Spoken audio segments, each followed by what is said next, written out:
Open Your Eyes is brought to you by the Belize Bank. Our country, your bank.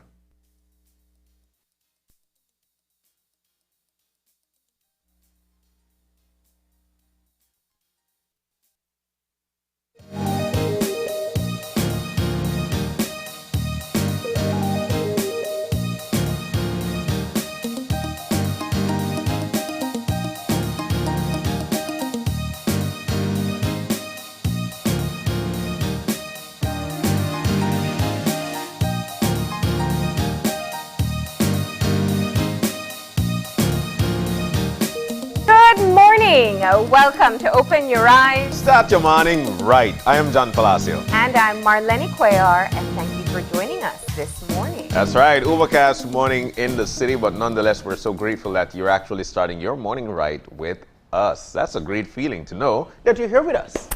Yeah, definitely looks like the skies are going to open any minute. Here in the city, indeed, it looks like the skies are going to be opening up anytime now. Yeah. But nonetheless, if you're going from, if you're planning on traveling, then this is definitely one of those times you want to go very early so you could take your time on the highway. That's right.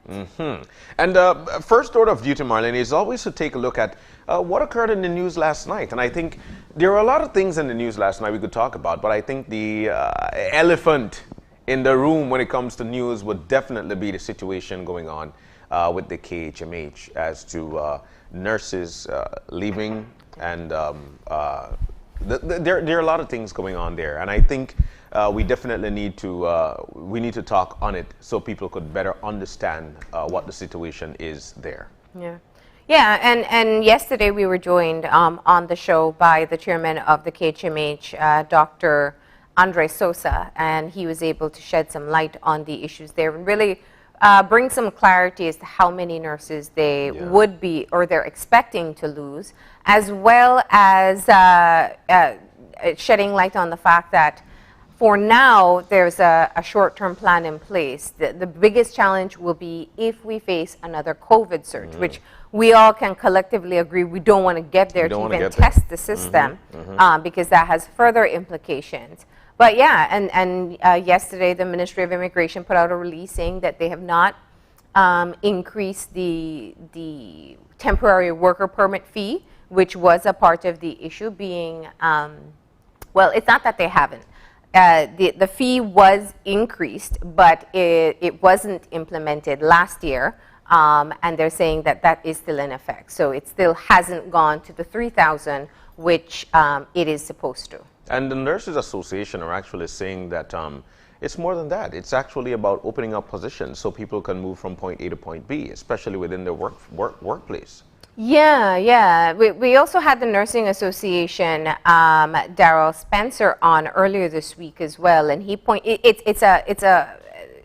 there's several factors that are taking place. One, there's a more aggressive recruitment effort taking place from more developed countries where they're facing nursing shortage. So the benefit package is becoming even better, and they're reaching out to nurses across the globe. And it's also looking at the number of nurses that are hired.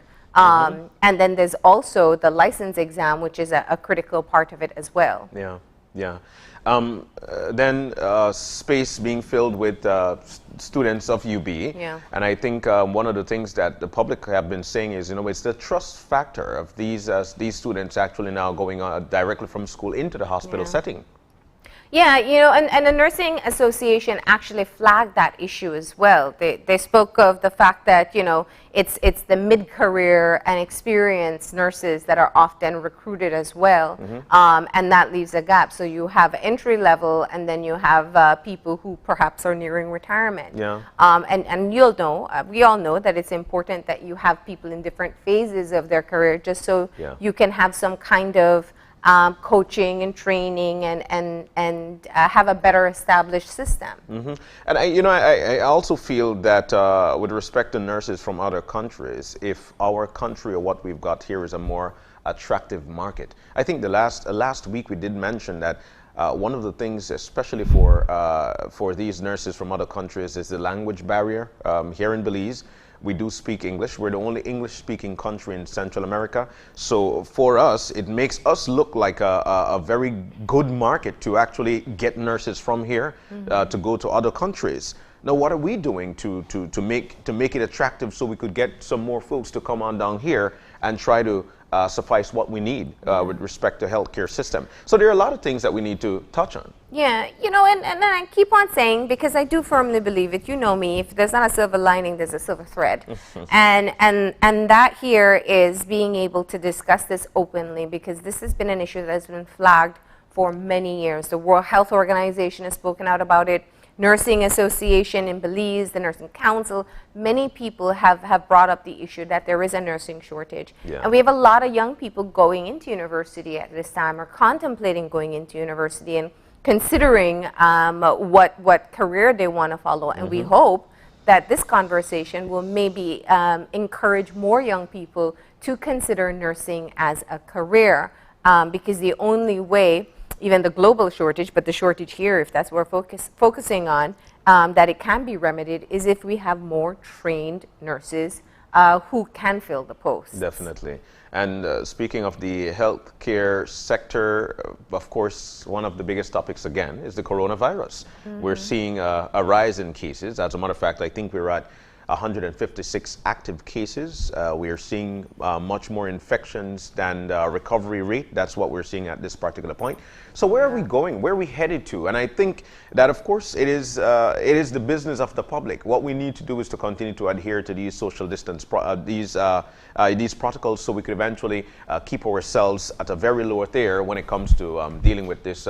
When it comes to dealing with this virus. And get vaccinated. You know, we have to get vaccinated. This is such a critical step in getting out of this period of our lives. Yeah. And, you know, I was reading in the U.S., I think Vermont is the first state in the U.S. to achieve the target for herd immunity. Herd immunity. Wow. So they're all, I think they're just about 80% of eligible persons who can get vaccinated to get their vaccine. So some places are moving ahead, and many different countries around the world, they have different approaches. Some places it's mandatory, and even in the Caribbean, there are some places where, you know, if you want to stay working, you have to get vaccinated. We don't have that. It is still completely voluntary here, and I just hope that we'd be able to increase the education and help people understand, one, the personal benefit, the protection for yourself. And then it extends to your family, the protection for your family and your loved ones, the security and comfort of moving around, being in your workplace, not putting other people at risk. And, of course, the larger picture here is that the more people who are vaccinated, the more we can loosen up on restrictions, the more people can start moving around, and businesses can resume normal operations, and things start swinging in the direction, economically speaking, that we all want to see it happen. Yes. You know, and so there again is where I should say that it is a contribution from every one of us. You need to go on out and get your vaccine. You want to be free. You want to be able to be with your loved ones. You want to be able to do the things that you used to do back in 2019. Then look, you need to make sure that you go on out and get your vaccinations, all right? And there we have the vaccination report from Tuesday. And so that's looking more encouraging. We were dipping down to about 500, 600 vaccinations a day. We're up to 1,000, so that definitely is encouraging to see, and about 20,000 fully vaccinated. And, you know, we're moving in the right direction. We can get there faster, of course. You just have to go to one of the clinic sites in your area. You can also contact the Ministry of Health if you need more information. Their hotline is still open if you need more information. And in special cases, if you have an elderly person who's not mobile or you can't get them to go to the clinic, the Ministry of Health has community workers that can also go to you.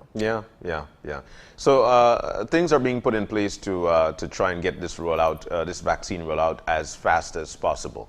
And finally, Marlene, there is another story in the news, and this one is actually about mysterious smoke billowing, right there on the mountainside of the Hummingbird Highway, not too far away from the Sleeping Giant. What's going on? Yeah, so I understand that they're going to be they're going to send a team in to see what's taking place there.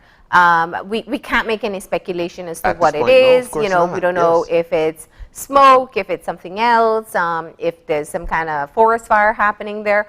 I know the natural assumption for people is that it's volcanic activity, and given what we've seen recently in St. Vincent, I think it's natural for people to think that. Yeah, yeah. But at this time, that's not the first assumption that the geology department seems to be making. But they will investigate it further. So yeah, there it is. That's what we're Definitely. seeing. So we want for you to tune into News 5 Live later on tonight at 6 o'clock, right here on Channel 5. But we move on. It is that time of the morning whereby we provide to you some motivation for your Wednesday morning. All right, and that means it's time for Eye Opener, and our Eye Opener taken from dailyom.com goes like this.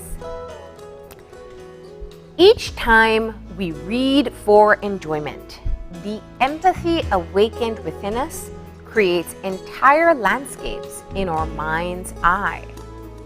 Every book has the potential to touch the human soul deeply, arousing patterns of thought that might otherwise have lain dormant. The pleasure we derive from the written word is unique in that we must labor for it. Other forms of art provide us with stimulus and ask nothing more than our emotional response. The words we read are merely a starting point for a process that takes place largely within our minds and hearts. You can learn so much from the characters and mentors who guide you from page to page. Your emotions are awakened each time you read, allowing you to become vessels of the passion that pours forth from line after line of print.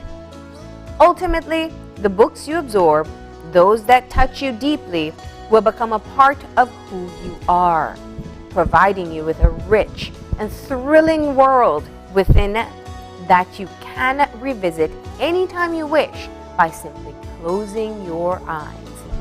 If you haven't read a book for pleasure lately, try and allow yourself the time. You deserve it. You know, I read it over a couple of times this morning, and I was thinking about my childhood days of growing up and teacher reading a book to us, and it actually opened our mind to that particular story. I remember The Kite with Joy and Ken, and how they actually put that story together so people could understand what happens, you know. Reading a book is definitely, people would always say, you know what, it's best to read a book than to watch the movie, because in the book you actually get a sense of creation. It's your creation thereafter. Not knowing it's the writers, but you actually put everything in place because you're actually getting the true sense of the story. Some things are always missed out in the movie, but when you read the book, you tend to open things within your mind that could have been there laying dormant, exactly like the eye opener says. So each time we read for enjoyment, the empathy awakened within us creates entire landscapes in our mind's eye. Marlene, I like the eye opener. My wife loved to read, so when I think about it, I think about her. I do a reading here and there, you know, but it actually opens the mind, and I really and truly like the eye opener for today. Yeah, definitely. You know, I think any avid reader knows that the joy that comes from getting lost in a book is just one that, you know, you really can't explain to others. I tell people it's like when you feel like you have to watch that next episode on Netflix. Yeah. That's what it feels like. I have to read the next chapter. Yeah. And you literally get lost. I am one of those people oftentimes that the movie ruins the book for me. Yeah. So because you've taken all this time to really use your imagination and conjure up the picture and the story, and very often, you know, the movie, because it's written by different people, it doesn't hit that same mark. But it is such an important skill, and I love that it talks especially about reading for pleasure. Yeah. Because that is one that even if you read a lot, you tend to move away to like educational, informational, maybe self-help and things that help to bolster you. But sometimes just a really great story is like the junk food you need for your brain. I can remember Actually, Annie it's healthy Jan. food for your brain. Yeah, it is, Annie Jan of Mice and Men. There's so many books that were Yeah. so great back in the day. And of course, today's date, very, very good. But we need to move on. We do hope you digested that eye-opener, and note for a fact that it's great to read. We need to move on as we've got some wonderful topics to discuss this morning. But before that, we'll take a look at the weather. Yeah. And with that, we take a look at the general situation. It's saying here moist and unstable conditions persist over the area. All right, the 24-hour forecast is cloudy with sunny breaks today and mostly cloudy tonight.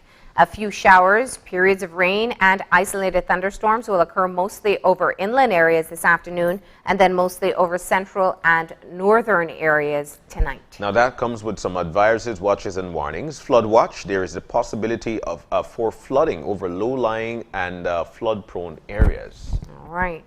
And or winds are going to be moving from the east to southeast at 5 to 15 knots, and the sea state is moderate. All right, the temperatures for today, highs and lows for tonight. For today's highs, 88 degrees Fahrenheit coastal, 93 degrees Fahrenheit inland, and 82 degrees Fahrenheit up at the hills. Lows for tonight falling as low as 79 degrees Fahrenheit coastal, 74 degrees Fahrenheit inland, and 68 up in the hills. All right, the outlook for Thursday and Thursday night is for similar trend in weather conditions. And we want to thank forecaster Angelia Guy for preparing that update this morning. So we're looking at a wet day today, and we were warned about that very early in this week, and it seems to continue into tomorrow. The key part here is, of course, that you want to be mindful of floods if you do live in a flood-prone area. All right, so now you know, as we've been warned by the National Med Service. We've got 3 topics to discuss with you this morning. As a matter of fact, for the first one, we'll be taking a closer look at the work of the IMF and their recommendations they've made for Belize. That's the first segment. All right, and yesterday was commemorated Elder Abuse Awareness Day, and today we're going to take the time to raise some more awareness about elder abuse and some of the signs that you can look out for so you can know if you have an elderly person in your family who may be abused. That's right, and in the third segment, YWCA is actually making that step ahead. YWCA's pre-Father's Day Wellness Walk and Breakfast Fundraiser. It's going to be on June 19th, and Karen Rosita is going to be a part of it. You know how she does it. She makes sure that we're all living healthy. But we need to take that break. Just before we do, though, we've got our birthday shout out, and we would like to say a happy birthday to Micah Gooding. There he is. Happy birthday to you, Micah. Here's wishing you all the very best from the entire family, from all of us right here at Channel 5, and all of us right here on Open Your Eyes. Happy birthday. We'll take a break. When we come back, we'll dive directly into our first segment. Stay with us. We'll be back.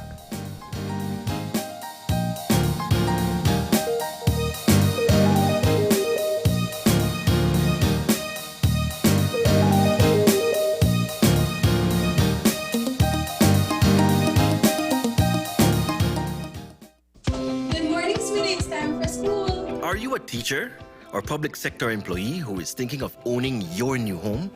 Get the keys to your new home with Belize Bank's all-inclusive mortgage, the best financing option in Belize for your new home purchase or construction. Inclusive of all mortgage-related fees, no down payment, affordable terms, amazingly low interest rates. Visit our nearest branch to speak to one of our financial advisors to discuss how you can be one step closer to owning your new home. Some conditions apply.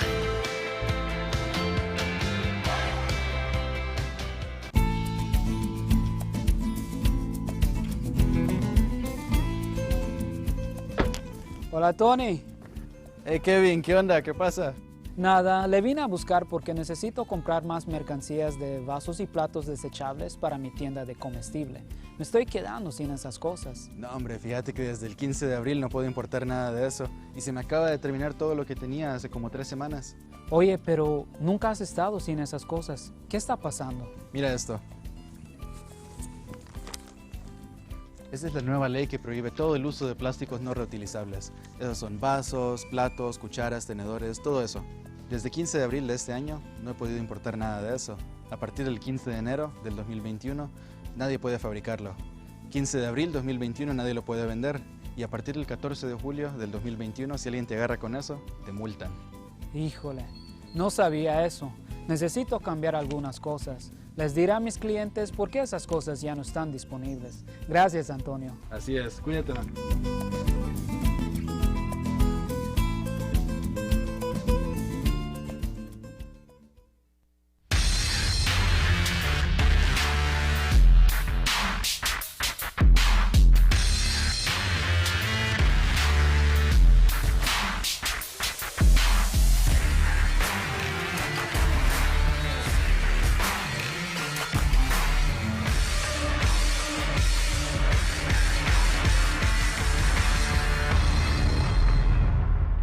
Available now at Bravo Motors.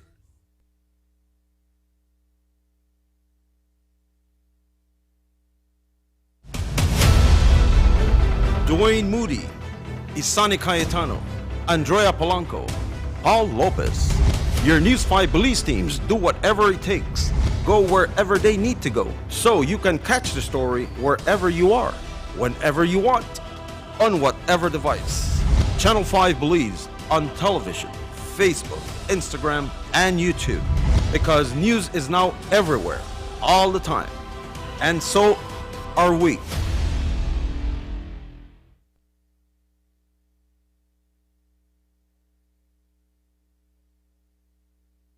And we'll be back in a few, so stay tuned. Thanks, Jen. Hey there, we know you have to head out to work shortly, but don't forget that you can stay tuned by watching us on our Facebook live stream.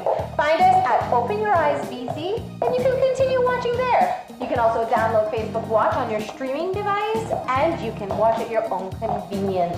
And for all the behind-the-scenes fun, follow us on Instagram at OYE Belize. So, find us and follow us today.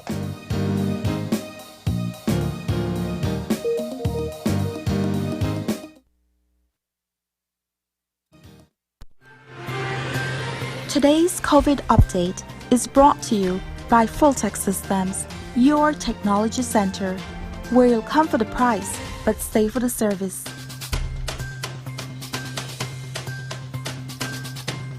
And welcome back to Open Your Eyes. We're moving now into our first segment for the morning, courtesy, of course, Fulltech Systems. Thank you so very much.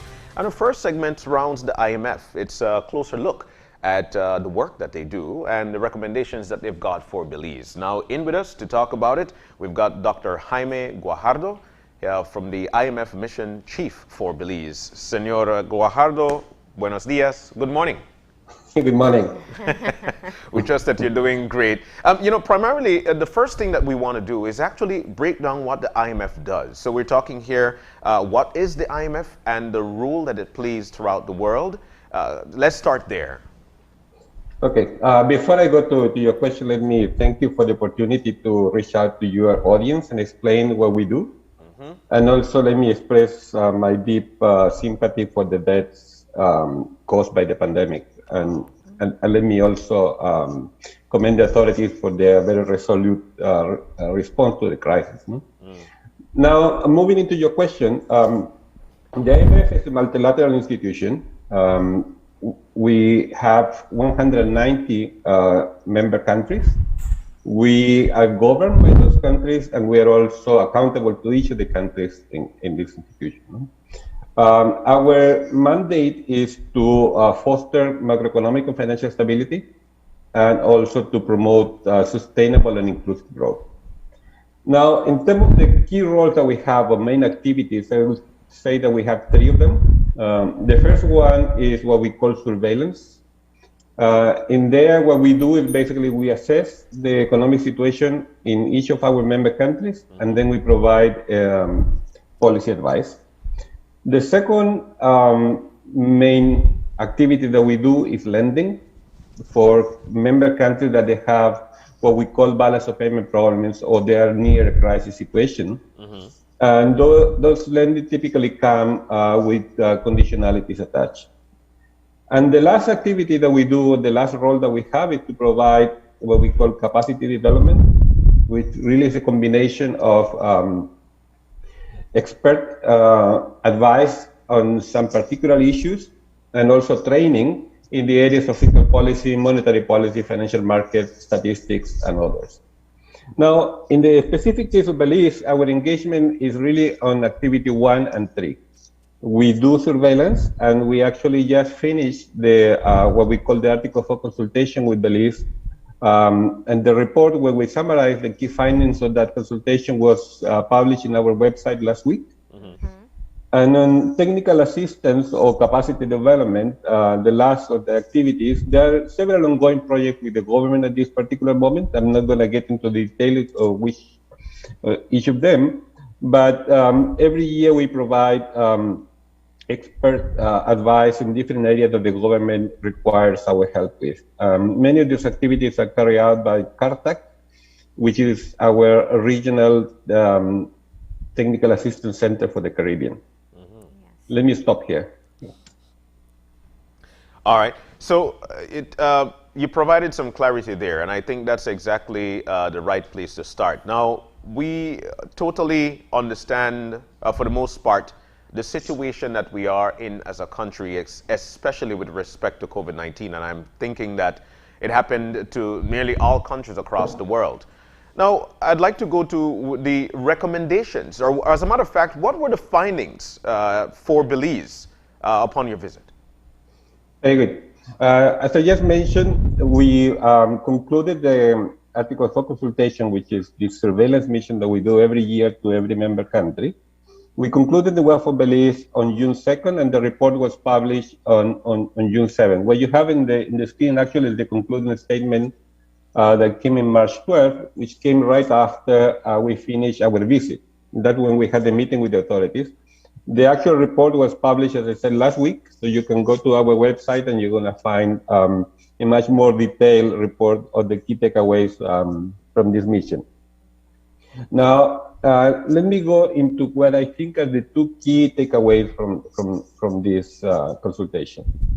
The first one is that what we saw is that the authorities and us agree on the diagnosis of the economic situation in Belize. Basically, we both see a situation that is very complex at the moment. We both see that the country was hit very hard by the COVID-19 pandemic. And in particular, I mean, Belize ended up, as of now, having one of the highest level of total deaths and cases of COVID-19 in the Caribbean. The pandemic also led to a significant decline in tourism activity, both on overnight tourist arrivals and also on the cruise ship type tourism. And that had a deep impact on economic activity. The economy went into a deep recession in 2020 with GDP declining by 14%. Now, in addition to that, we also saw a deterioration of the fiscal situation from already weak levels, I would say. And public debt that increased from close to 100% of GDP in 2019 to 130% of GDP in 2020. Now, the last point that we agree with the authorities in this first takeaway is also the outlook. Unfortunately, we see the outlook or the recovery from the pandemic, if you want, as being a protracted one. I mean, so far we haven't seen a strong recovery of tourism. Tourism has been recovering, but it's still way below the levels that they had prior to the pandemic. And we don't expect tourism to really start recovering quicker until the end of this year. And part of that is because of the recovery at the end of the year is going to be exactly because we expect that vaccines are going to be more widely available in advanced economies by that time. As a result, we expect GDP to grow by 1.5% this year, 6.2% next year, and GDP to recover its 2019 level only in 2025, right? So you're going to just get back to the level of economic activity that you had in 2019 in 4 years from now. So it's a really protracted recovery. That's what we have in our basis. Now, without any remedial measures, what we expect also is that public debt is going to remain elevated at the level that we assess as unsustainable. That means that the government going forward, if this situation is not corrected, It may have problems repaying the debt. It may have problems finding financing for priority expenditure. It may also have problems accessing external financing, which had risk for the level in national reserves and also for the sustainability of the PEC. We expressed those views to the authorities, and they completely agree with that diagnosis. Now, the second takeaway from the mission is that we also agree on what are the policy priorities going forward. Yeah. And here, the two key policy priorities for Belize, in our view, are that the need to restore the sustainability and also to strengthen the currency peg, while at the same time providing support to those affected by the pandemic in the near term. No? And this requires implementing ambitious but realistic fiscal consolidation, also implementing what we call growth-enhancing structural reforms, and finally, it also requires the restructuring, as we mentioned in the report. No? Now, one of the things that was noted after the Article 4 consultation was that the economic recovery plan presented by the government was one that the IMF indicated would be helpful in being able to restore or at least get us back on the right track. Let's talk about the elements of the recovery plan that would match what would be recommended by the IMF in the first place. Very good. So, as I said, there is broad agreement with the authorities in terms of what is needed to restore the sustainability. And when we look at the plans that the Prime Minister, for example, outlined in his budget speech in Congress back in April, we agree with a lot of the initiatives that were already mentioned in there. But to be more specific in terms of what we recommend and what the government is doing, let me go and issue the items that I mentioned before. Yes. So in the case of fiscal consolidation, we are recommending to increase the primary balance from a deficit of 8.4% of GDP in fiscal year 2020 to a surplus of 3% of GDP in fiscal year 2024. Now, this is similar to, if you look at the numbers that the government had in that budget speech, it's very similar to what their projections are with their specific measures. So there is agreement on how much on the fiscal side needs to be done. Now, that said, this may sound ambitious. I mean, it's really a change in the primary fiscal balance of almost 12 percentage points of GDP. This is really high compared to what has happened in other countries, no? Yes. Now, we do think, however, that it's feasible. This is because a big part of that we expect to come from a cyclical recovery of revenue. When you look at the revenue of the government, you're going to see that revenue to GDP declined by 4.5 percentage points of GDP. Or put in different terms, revenue declined by more than 25% in 2020, while GDP declined by about 14%. So the revenue to GDP ratio basically declined. And we expect those revenues to come back gradually and to get back to pre-pandemic levels in 2 or 3 years from now. So that's going to be a big part of the improvement in the primary balance. That plus the phased out or unwinding of pandemic-related expenditure and the measure that the government introduced in the budget for this fiscal year, all of that already would take the primary balance in our projection to about 0.8% of GDP surplus. So what really is needed extra is this 2.2% of GDP of fiscal consolidation that we think is doable in a time period of 3 years that we have suggested in the report. No? Now, where we have some difference with the government is how we do this. I think the government is focused a lot of its efforts on reducing current expenditure, and in particular the wage bill and purchase of goods and services. And I think those two items, they definitely need to be reduced, because when you compare to other countries in the region, you're going to see that Belize sticks out as spending too much money in the wage bill and too much money in purchase of goods and services. So they need to be reduced. But in our view, the government could also consider getting extra revenues through different measures. And that's not only going to help in the objective of reducing the budget deficit and public debt, but also can create a space to expand expenditure, for example, on social programs, and as well as on creating what we call a contingency fund to finance the response to high-frequency weather events, that they are very common in Belize. Can I just get in a question there before we move forward? Because there are other elements to the recovery plan we'll move on to.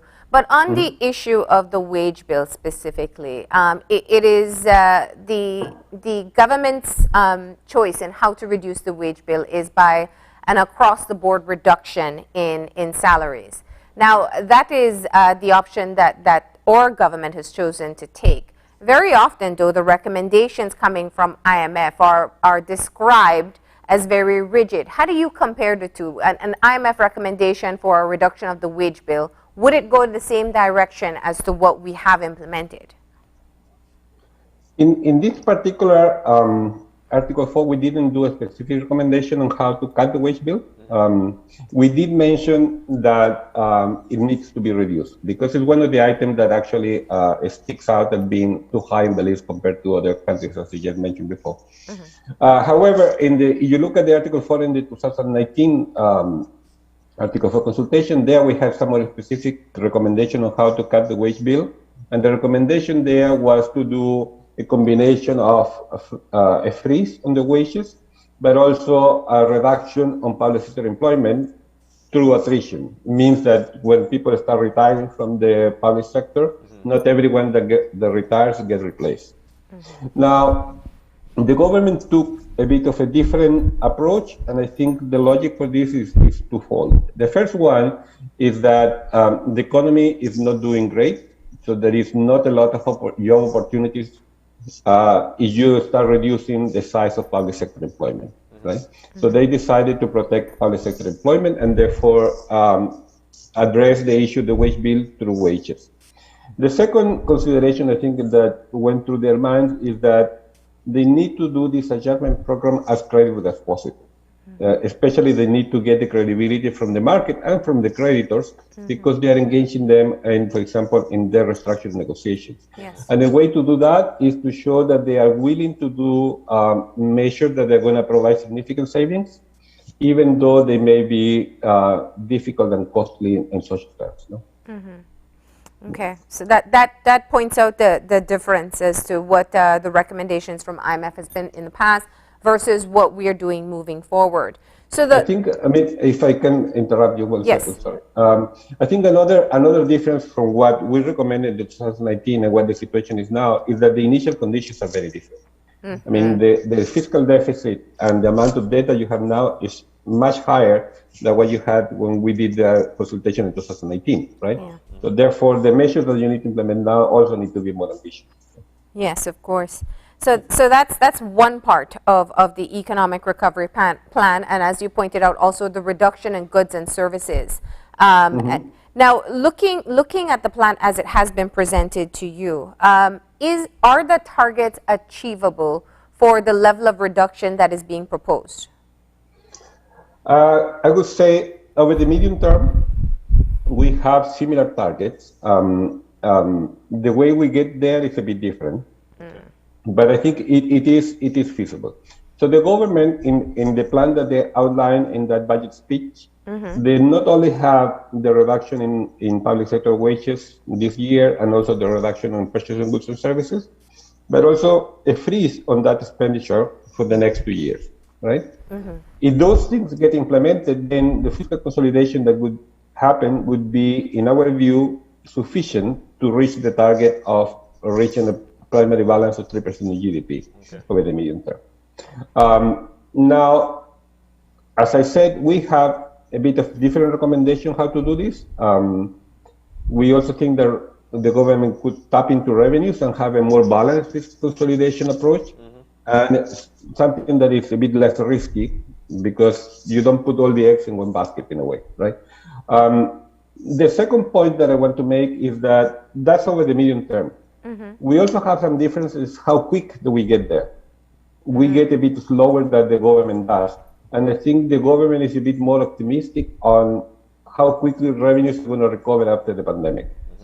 And that, is, we don't really have good information to judge this. This is a shock like no other. We don't know how quickly this is going to recover, and therefore, we don't know if it's going to be closer to their path or what we are assuming.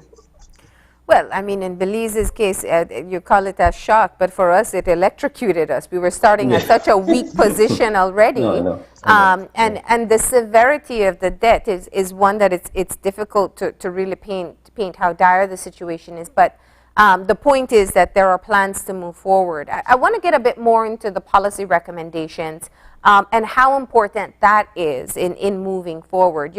You're talking about fiscal policies, but there are other steps that are important as well. You look at building in some of the structural policy as well. Let's tap into those recommendations. Yes. So as I mentioned before, basically restoring debt sustainability in Belize requires three pillars. No, one is the fiscal consolidation we just discussed. The second one is the need to implement growth-enhancing structural reforms. Yeah. What do we need by this? We mean that, I mean, if GDP starts growing faster, the economic activity rebounds faster than we have in our projections, then that's not only going to create more jobs, but also going to reduce the debt to GDP ratio, and it's going to reduce the necessary burden on the fiscal policy to reach the given debt target. No? Now, when we look at the data, we see that Belize was growing.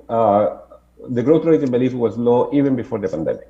I mean, if you look at the 5 years before 2020, the growth rate in Belize was close to 1%, which is low by international standards. No? So there is clearly a need in Belize to implement reform that can boost growth over the medium term.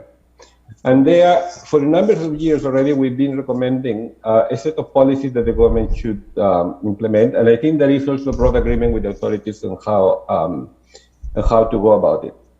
The first one is the need to improve the business climate to promote private investment. Yes. And here the key initiatives are improving access to credit, also lowering barriers to entry in product markets. So if someone wants to create a new company and wants to produce, you should be able to do it quickly, and therefore that's going to enhance competition. There is also a need to invest in key infrastructure. For example, in all the discussion that we have during the mission, it was mentioned that the agricultural sector, for example, get affected because infrastructure is not adequate. Not only the development of agriculture is being harmed by this, but also the interconnectedness between the tourism sector and agriculture. Like hotels, for example, are importing food products instead of buying local because they don't have the guarantee that the local products are going to be distributed to them in the due date and in the quality that are required. No? And part of that is because of infrastructure. So infrastructure is another key element that needs to be considered there. And then for the medium term, there is also need to improve education and human capital, and that's going to lead to high growth. The last point on improving the business climate probably is something that we also have mentioned for many years now, is the need to implement policies to reduce crime. Now, when we look at the statistics, we were pleased to see that crime actually declined in 2020, and that's encouraging. We hope that this is going to continue. But we see the need to provide sufficient resources, or adequate resources, to both law enforcement and also to social programs that keep this youth at risk away from crime. No? These are sort of the recommendations that we're making there.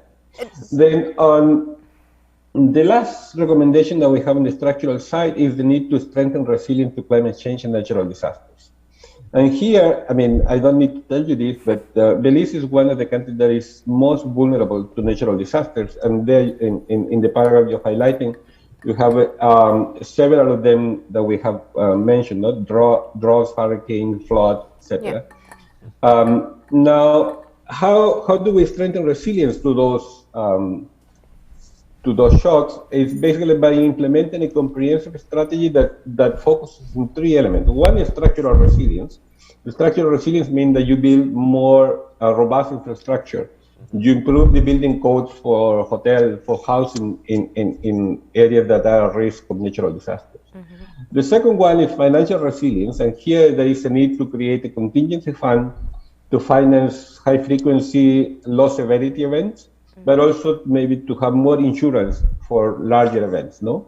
And the last one is post-disaster resilience, in which basically we make sure that people that get affected by a natural disaster can get the support that they need quickly afterwards. And the way to do that is by this social protection program that they should have a clause that is related to natural disasters, so money is disbursed to them quickly and they don't need to suffer unduly because of the natural disaster. Yes. So this is basically the agenda that we have highlighted in the report. Yes. If I'm not mistaken, Dr.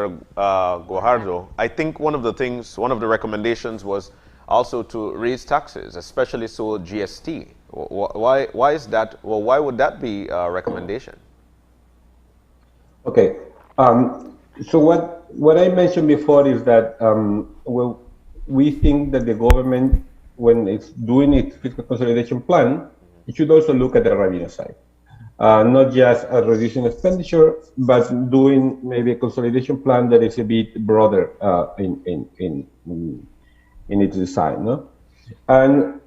And when we look at the data and we look at the case of Belize, we see that there is a scope to raise revenue, and particularly in the case of the gross sales tax.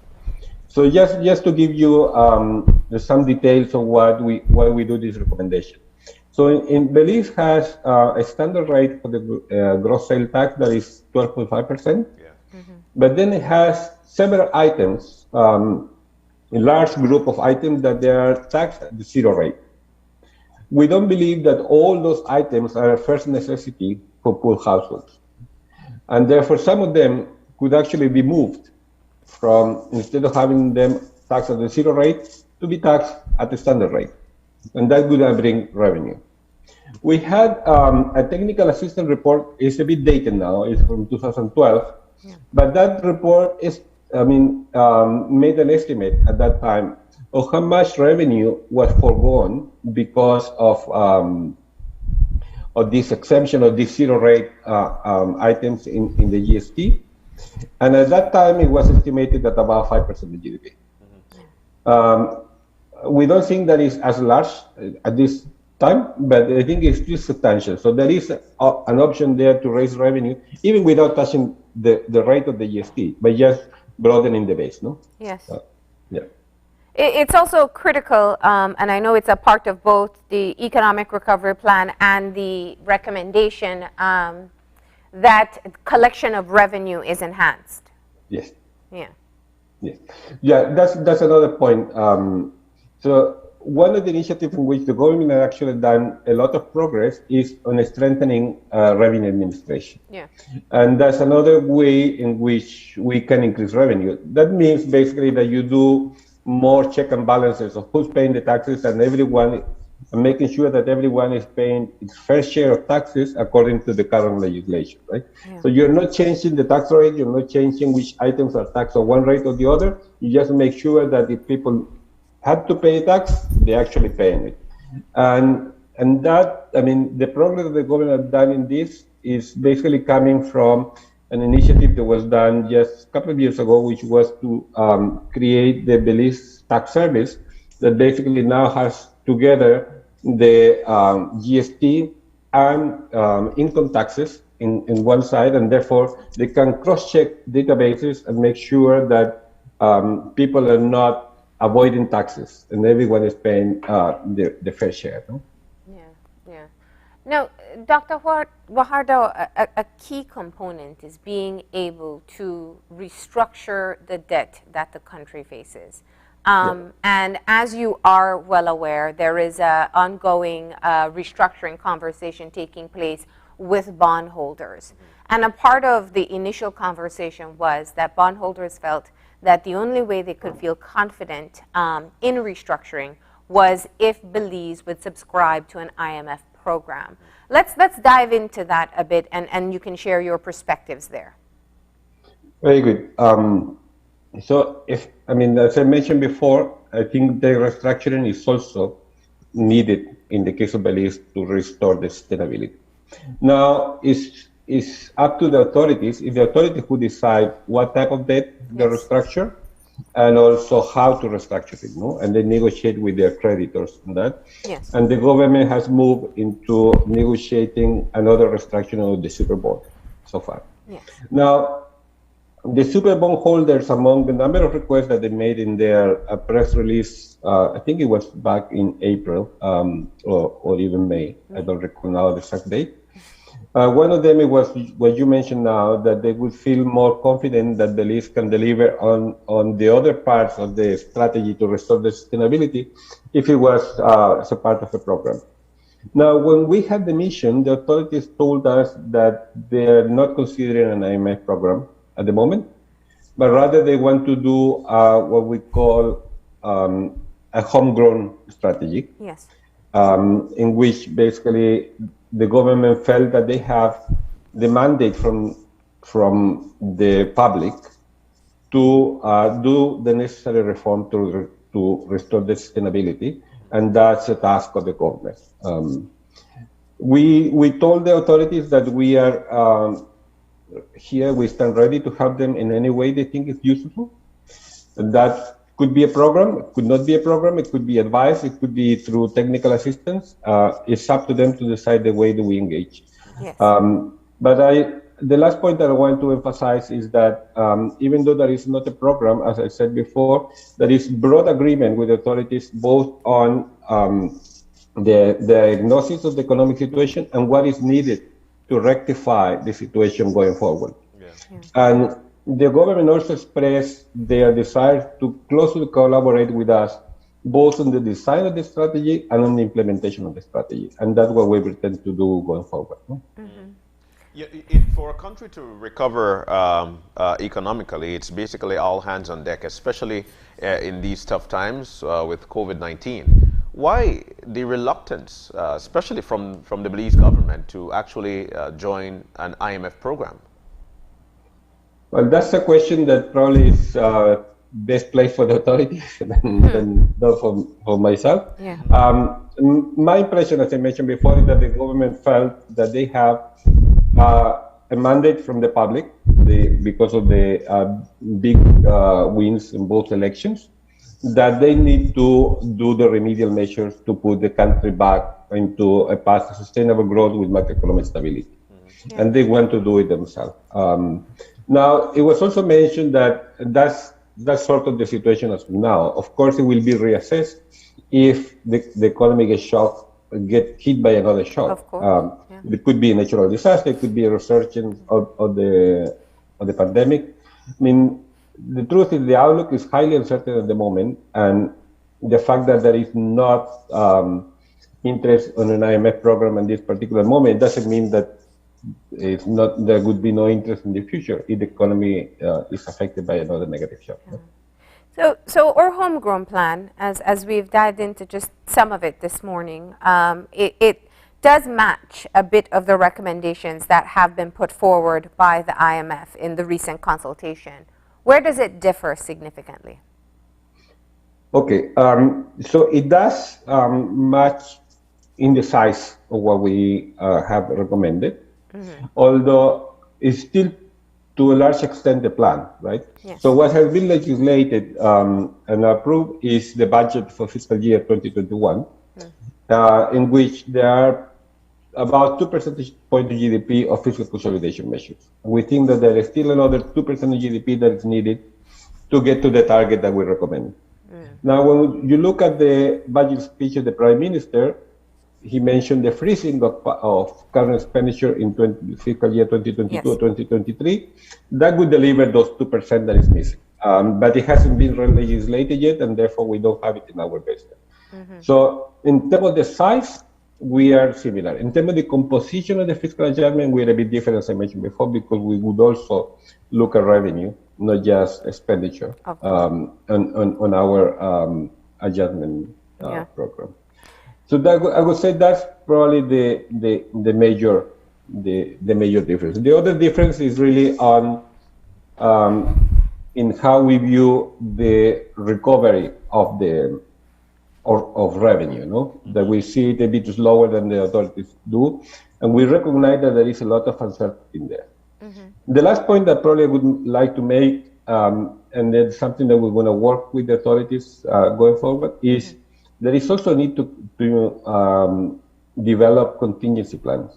As I mentioned already, there is a lot of uncertainty in the outlook, there is also uncertainty on whether the measures that have been legislated can be implemented fully.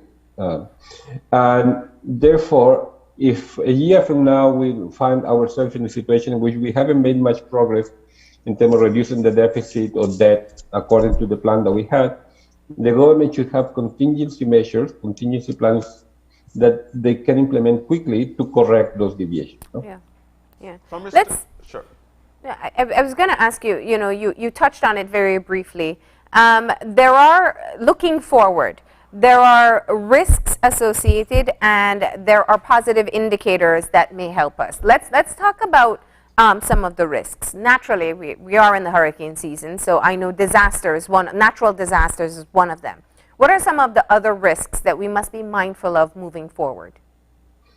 I think for us, the two main downside risks that we highlight, one is the one that you just mentioned, natural disasters. Belize is highly vulnerable to them, and therefore that can happen at any moment. The second one is a resurgence of the pandemic. And here we need to differentiate maybe between thinking of tourism, whether it's a pandemic in Belize or it's a pandemic abroad and in the source country. And I think there are good news in terms of the vaccination in the US, which is a major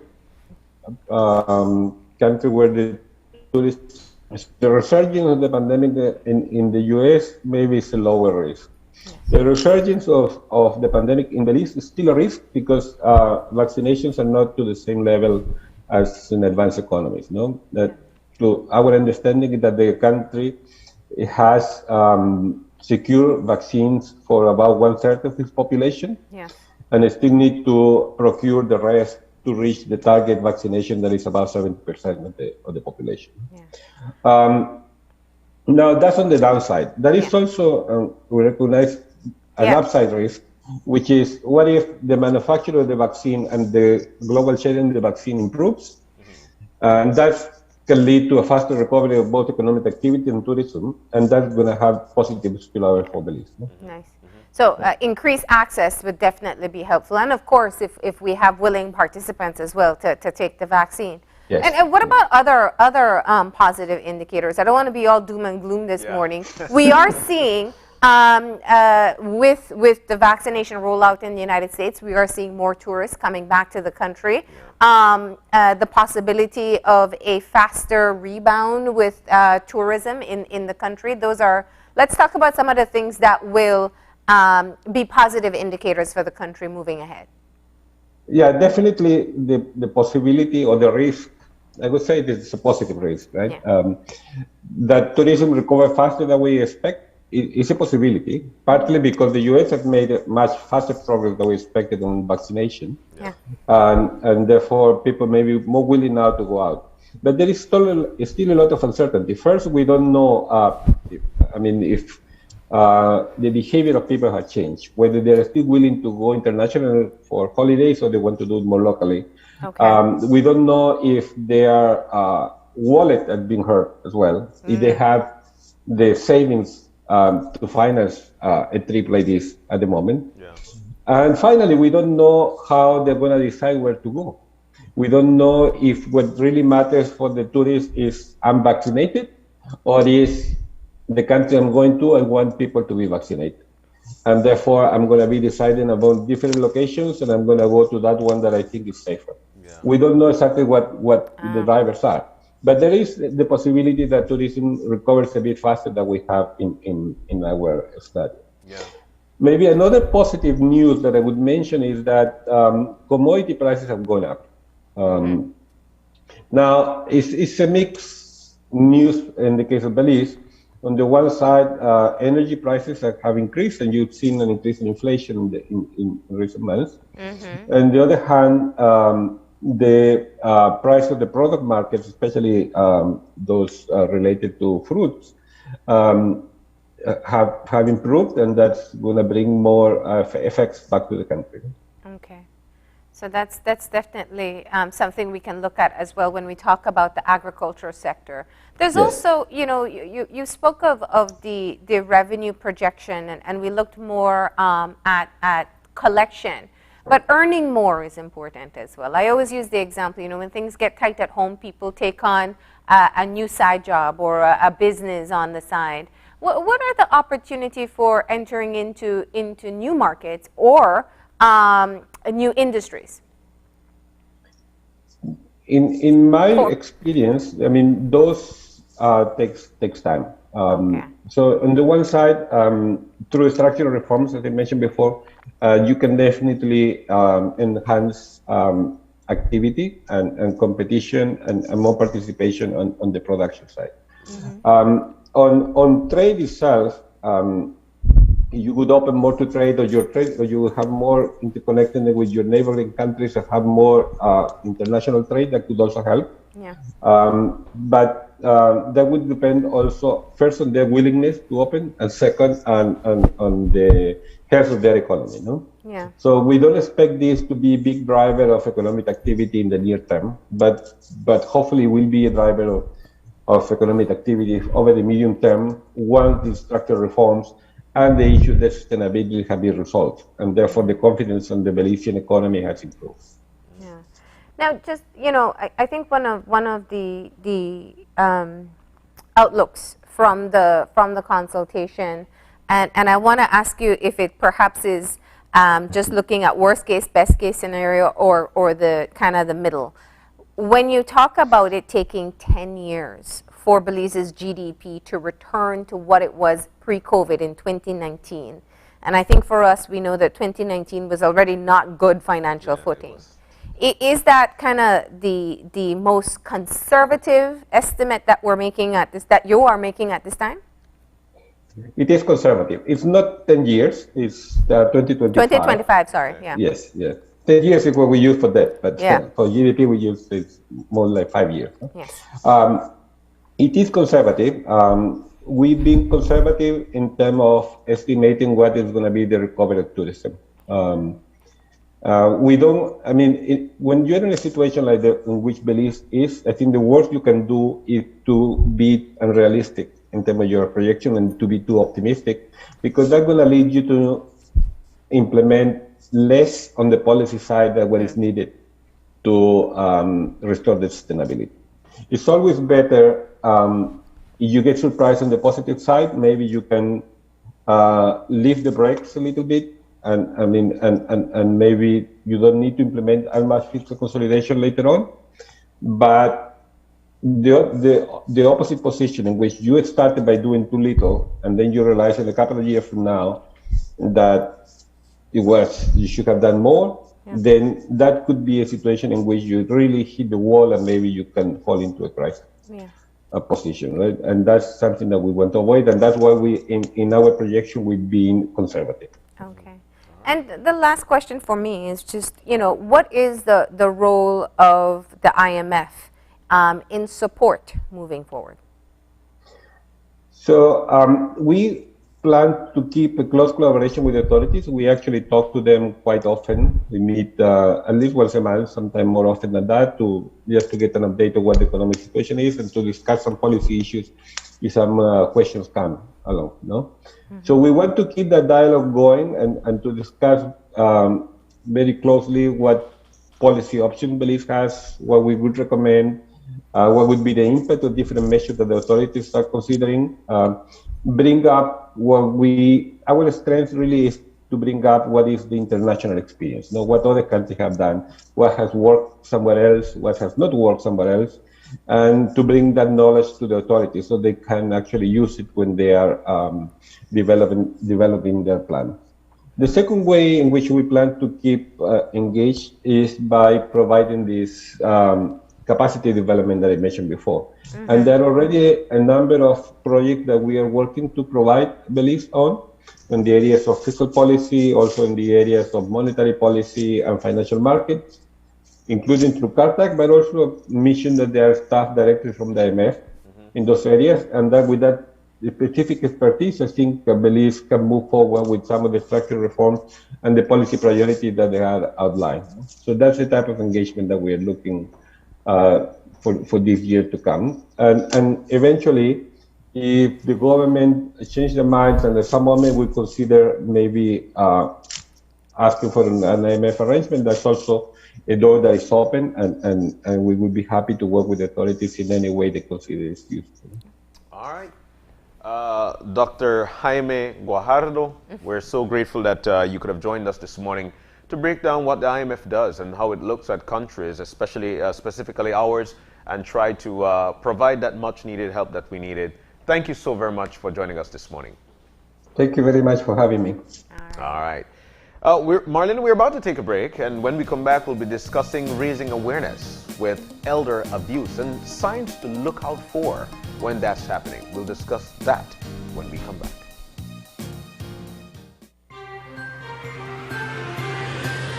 This COVID update was brought to you by Fulltech Systems, your technology center, where you'll come for the price, but stay for the service.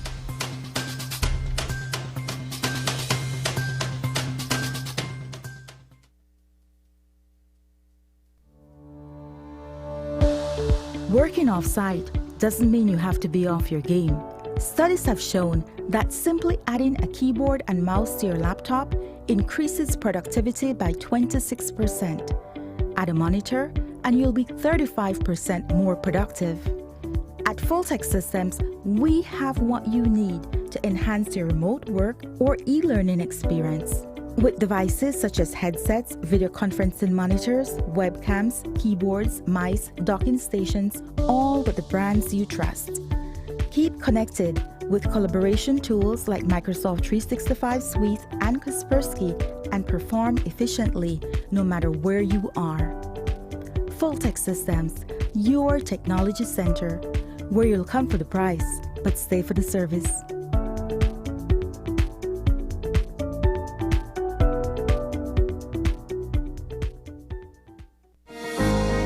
In these challenging times, the one thing that is certain is that the Belize Bank Limited is here for you. There is nothing more important than your health and safety, and we continue to make every effort to make banking safer for you. Our staff is working around the clock to make sure you can do your banking conveniently 24/7 using our mobile banking app and online banking and keeping ATMs up and running. We value your relationship with us and are here to provide the support you need. First responders are also out there 24/7. Thank you, healthcare workers, security forces, firefighters, caregivers. You are all appreciated. Stay safe. We will get through this together. The Belize Bank, our country, your bank.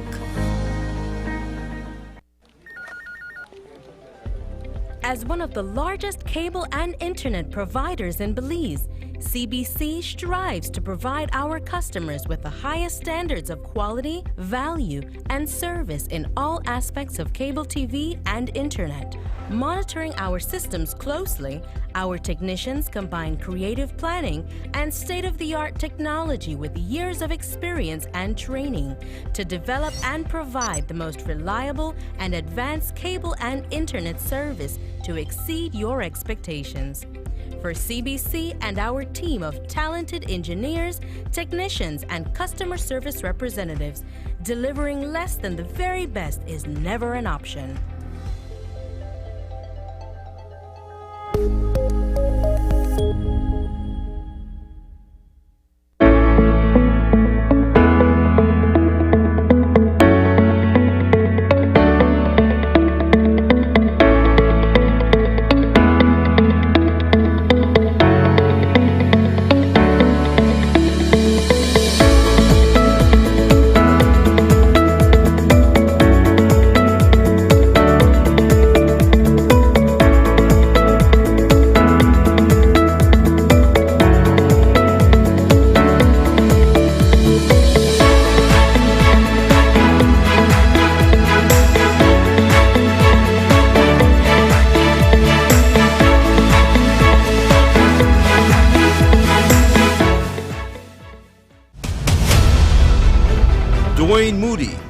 Isani Cayetano, Andrea Polanco, Paul Lopez.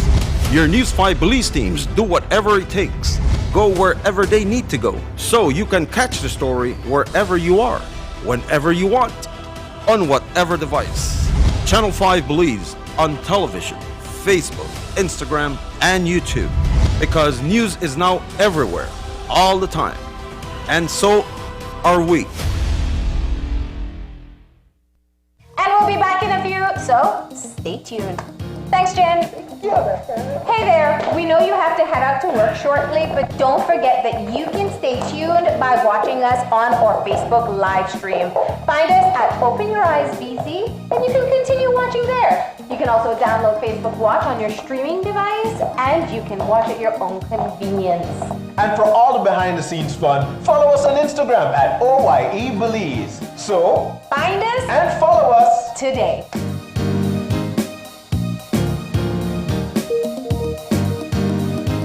When someone you love becomes a memory, the memory becomes a treasure.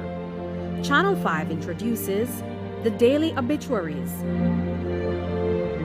The Daily Obituaries will broadcast all death and funeral announcements and memorials to honor your loved one's life and memories. The Daily Obituaries airs on Channel 5 prior to the evening newscast, with subsequent repeats at 10 p.m. and 12 noon the following day. It will also be placed online on our social media platforms, all for a standard package fee. Celebrate their lives and memories with Channel 5's Daily Obituaries. Honor in life and reverence in death.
Welcome back to Open Your Eyes. We're moving now into our second segment for the morning. And like we mentioned before the commercial break, this segment is actually about elderly abuse, raising awareness on elderly abuse and the signs to look out for when you feel such thing is happening. We've got the professionals in to talk to us about it. Ishel Pott is actually the Executive Director of the National Council on Aging. We also have Sasha Ely. She's the founder of Home Health Caregivers Association. And Carlette Gentle, who is the founder and director of Life, Living in Full Existence. Ladies, good morning and welcome. Good morning. I've got to say before we start, I'm loving the colors, I'm loving the coordination. Once again, good morning and welcome. Thank you. You know, this is definitely a topic to reckon with. Everybody have got somebody close to them of wisdom. But things do happen that for the most part, people are hush-hush when it comes to that. A lot of the times, we see elderly people being taken advantage of in some way, shape, or form. Let's get there in terms of raising the awareness. Ishel, I'd like to start with you. Raising the awareness of elderly abuse. Do you feel it's something that people reckon with? Do you feel that people really think that people are actually abusing the elderly? Let's start there. Well, I'm so happy this morning to be able to be here to talk to you about this very important topic. I'm also happy that I have Sister Carlette and Sasha with me because they represent organizations that are on the ground working with older people and with families, and so they see a lot of the reality and what happens out there. Mm-hmm. In Belize, we still believe that we take really good care of our older persons, and in some cases that might be true, but we're seeing more and more cases where older persons are victims of neglect, and isolation. And those are two very common types of abuse. The other person isn't able to move about as they once were, and so they are left at home for long periods of time, or we think they're not responding the way they should to certain things, and so we lock them away and we don't interact with them for conversation, or we don't consider the things that they need to be important, and so we don't provide those things. And that happens more often than we would care to admit that it happens. And so elder abuse, yesterday was Elder Abuse Awareness Day, and that's a day that's been set aside by the UN since 2011. And normally around this time of the year, what we try to do is we try to get out, raise awareness, talk about what is elder abuse, what are some of the signs that you can see, and what are things that you can do to adjust. In some cases, it's really just educating families so that they understand the process of aging and how the older person needs support. In some cases, it takes much more than just education. It takes intervention and being able to move people and adjust situations.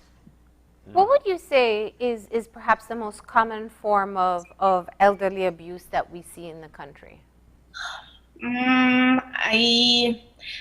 There are three types that we see or we get reported. So the World Health Organization estimates that for every 24 cases of elder abuse around the world, only one is actually reported to authorities. Wow. And so what we see, people would call us mostly for the council, and then I'm sure the ladies will be able to tell you what they see from their organizations. People will call us for financial abuse, where an older person is having their resources misused by a family member or a caregiver or someone that they trust. And very often we get that call when there is very little that we can do because the older person has already signed over the asset. There was no paper trail to ensure that there was an appropriate diagnosis that this older person has dementia, so they are not capable of signing this paperwork over, or they have given their bank book away, they've given away their ATM card to someone that they've trusted, and they've lost like complete control over their finances. The other one is definitely neglect. Persons have older family members that maybe they see once a month, maybe they talk to once a week, and there's no real support for the needs of that older person, where that older person can get support or discussing where the challenges are. And then, of course, there is isolation. And that's been one of the things that we've seen escalate with COVID-19, because while we talk about physical distancing, it can't be social inclusion. So even as things are opening up, you find that there are people who's like, oh, no, you can't go to church. Oh, you can't go down the street. And they hold the older person back in isolation. And so those are three that we have seen. And those things lead to greater challenges. If an older person is ill and in bed, it might be that the family doesn't take the time to turn or do not realize the importance of turning that older person and in help. And so there's a lot of education that goes along the way. But I would say the ones that we see the most at the council would be the financial abuse, the neglect, and the isolation. Wow. And Carlette and Sasha, since this is the population you work with the most, what do you see on the ground? Let's start with you, Carlette. Sure. To be honest with you, you could probably be walking down the street and you hear somebody shouting at an elderly person. That's true.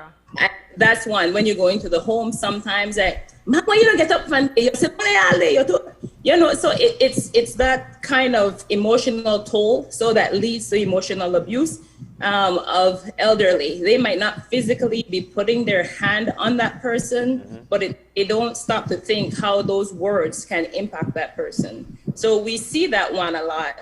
And right now, I'm trying to figure out something how we could get law enforcement in when it comes to seniors losing their land, because they do sign stuff over without reading it. And later on, when they're saying that I have this piece of land, it's not there. It's not in their name anymore because they signed over to others. So it's a hard thing, because when we look at the whole population, we don't necessarily, we say we work with the elderly population, but when you take on that elderly, you're actually working with the whole family, because it has to be there in order for, you know, us to collaborate with them in order to work with this person. So that's one of the difficulty. It's a difficulty and it's a blessing because we do have some great family support that's there to help the family. But then when that turns and it's on the other side, then we have to, do more visits, and we have to be there to try to counsel this person or just have a caregiver go in to check on them, how their mental state is. From what I'm hearing, it seems that you've had conversations with them. These are people that you work along with on a daily basis. What are they saying? What are their concerns? Well, it's hard to talk in the home when family members are around. If they want to share something personally that's probably their family member is doing to them, it's hard to do that. And with COVID, that's exacerbated because they can't necessarily come out. Yeah.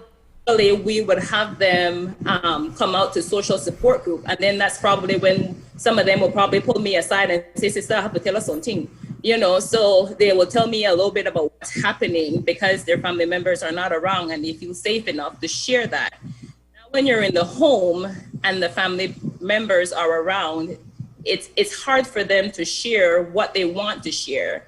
And then even if you say, okay, you're going to give them a call when they're home by themselves, it's a whole different scenario because they might not be hearing you on the phone and then they have to talk loud. So even if somebody's not necessarily there in the home, somebody's in the car that might be hearing them. So it's a challenging aspect of it. But the caregivers, we do have the ones that are homebound. We have them going just to check on them monthly, and conversations just come up, like leisurely, and then something might be explained. And when that happens, then we try to intervene in whatever way possible. But it is getting more difficult with COVID. Carlette, let me just take the time here to dive a bit into what life in full existence, living in full existence, which you shorten to life, does. You work with a specific population, elderly persons in the south side of Belize City. Why, Yes. what were you seeing that made you decide that this was something that needed such a specific focus?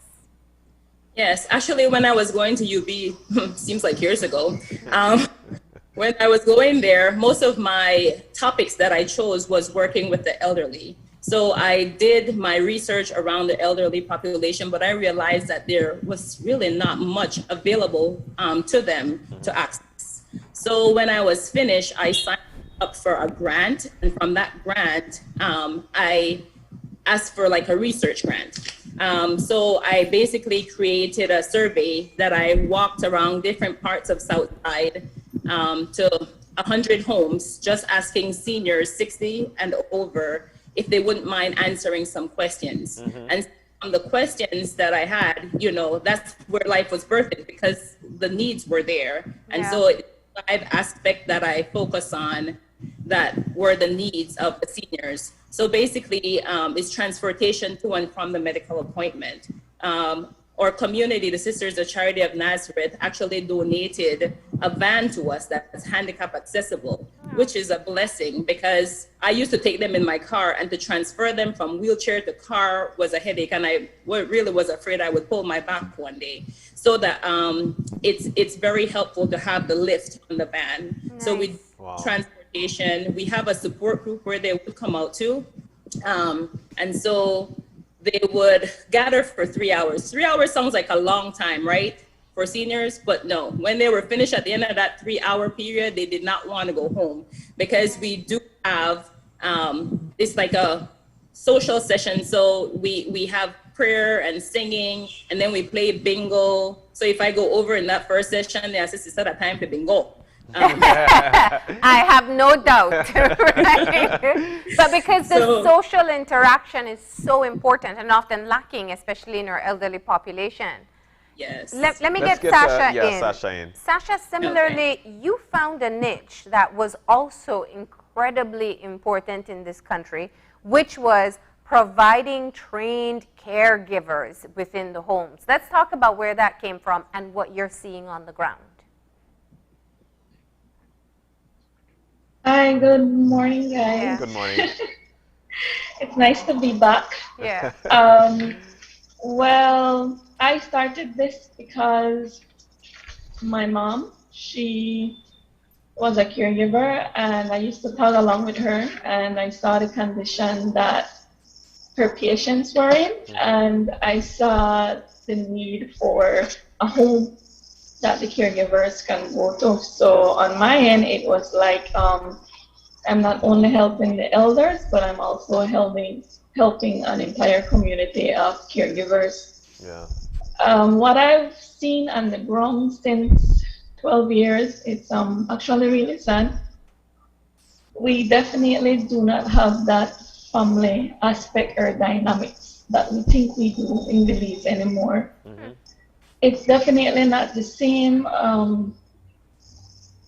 What I thought that I would be getting, it's not. We receive calls for people who need caregiver, but it's always when it's really too late. Yeah. It's always when the bed sores are bone deep. And I can't understand what's so hard in turning a person, to prevent bed sores. It's very simple. It's an easy task. Just move and them. Move them. So the biggest issue that we would have, I would say, is neglect. That's the biggest one. How often do you move them? Let's use this particular time to talk about that. How often should you move them? I think that might be one of the cases where people don't even know how often to move them.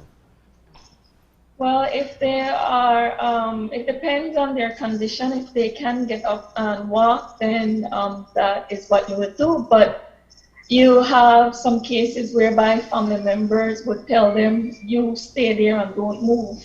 So, but if the person is paraplegic or bedridden, they should be moved at least, I would say, 3 times a day, and the area should be kept dry. Yeah. And it's something as simple as that. So that's a problem that we receive, and we constantly get complaints that, oh my God, as the caregiver, come the lady have bed sore. Oh my God. Those bone deep bed sores. They take time. Not done overnight. Yeah, they take time. Yeah. That's the complaint that we get. Another one that we get is that the caregiver would mention that there is something wrong with this person. I made a complaint to the family, and the family said, oh well. Or the family said, I will take care of it, and that take care of it lasts a year or more. Like they never look into it. It's heartbreaking when you imagine, because I think sometimes when we say neglect, we think, okay, well, I didn't, people aren't checking in as often. And emotionally, of course, that takes a toll. But the neglect that you're speaking of is adequate care. Ishel, I know you've pointed out before that things like nutrition are also an issue, and also coping with things like the natural aging processes, mobility issues, dementia, and even in some cases, Alzheimer's. Let's put that into focus. Well, I think Sister Carlette summed it up really well when she said that when she went into working with seniors, it was really working with the entire family. Yeah. And that is really what we have to consider when we're working with older persons in Belize. We have less than 200 older people in institutions and over 24,000 older persons across the country. So we're really talking about our older people being in families, in homes, in our communities. And what happens is that we are seeing our families taking on roles, caregiving roles, without being prepared or without thinking about what this might entail. I know it's something here at the council that we have been discussing. How are we going to reach these families? And one of the ways we do have a seminar coming up on the 24th of June on recognizing signs of elder abuse. It's a webinar, and it's really geared towards families.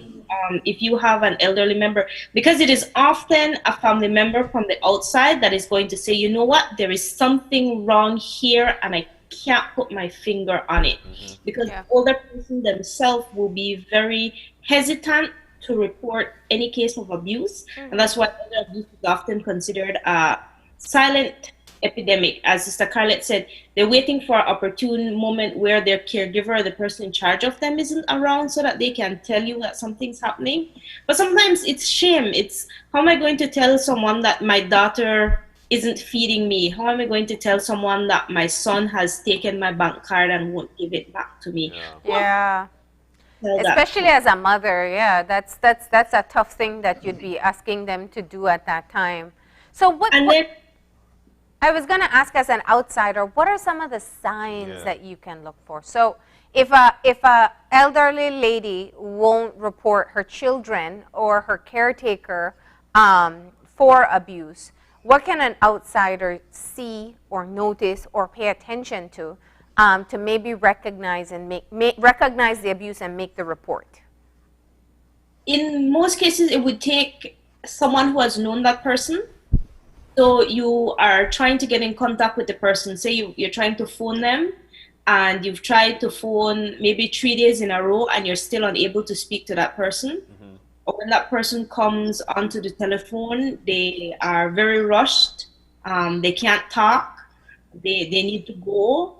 Or someone who has previously enjoyed something, like, you know, if the person enjoyed just going to the park, you'd see them at the park every week, at least once for the week, and then suddenly it's an entire month and you don't see that person. So in terms of withdrawal, changes in character, the way that you can see that they are some level of depression or sadness, and then a withdrawal.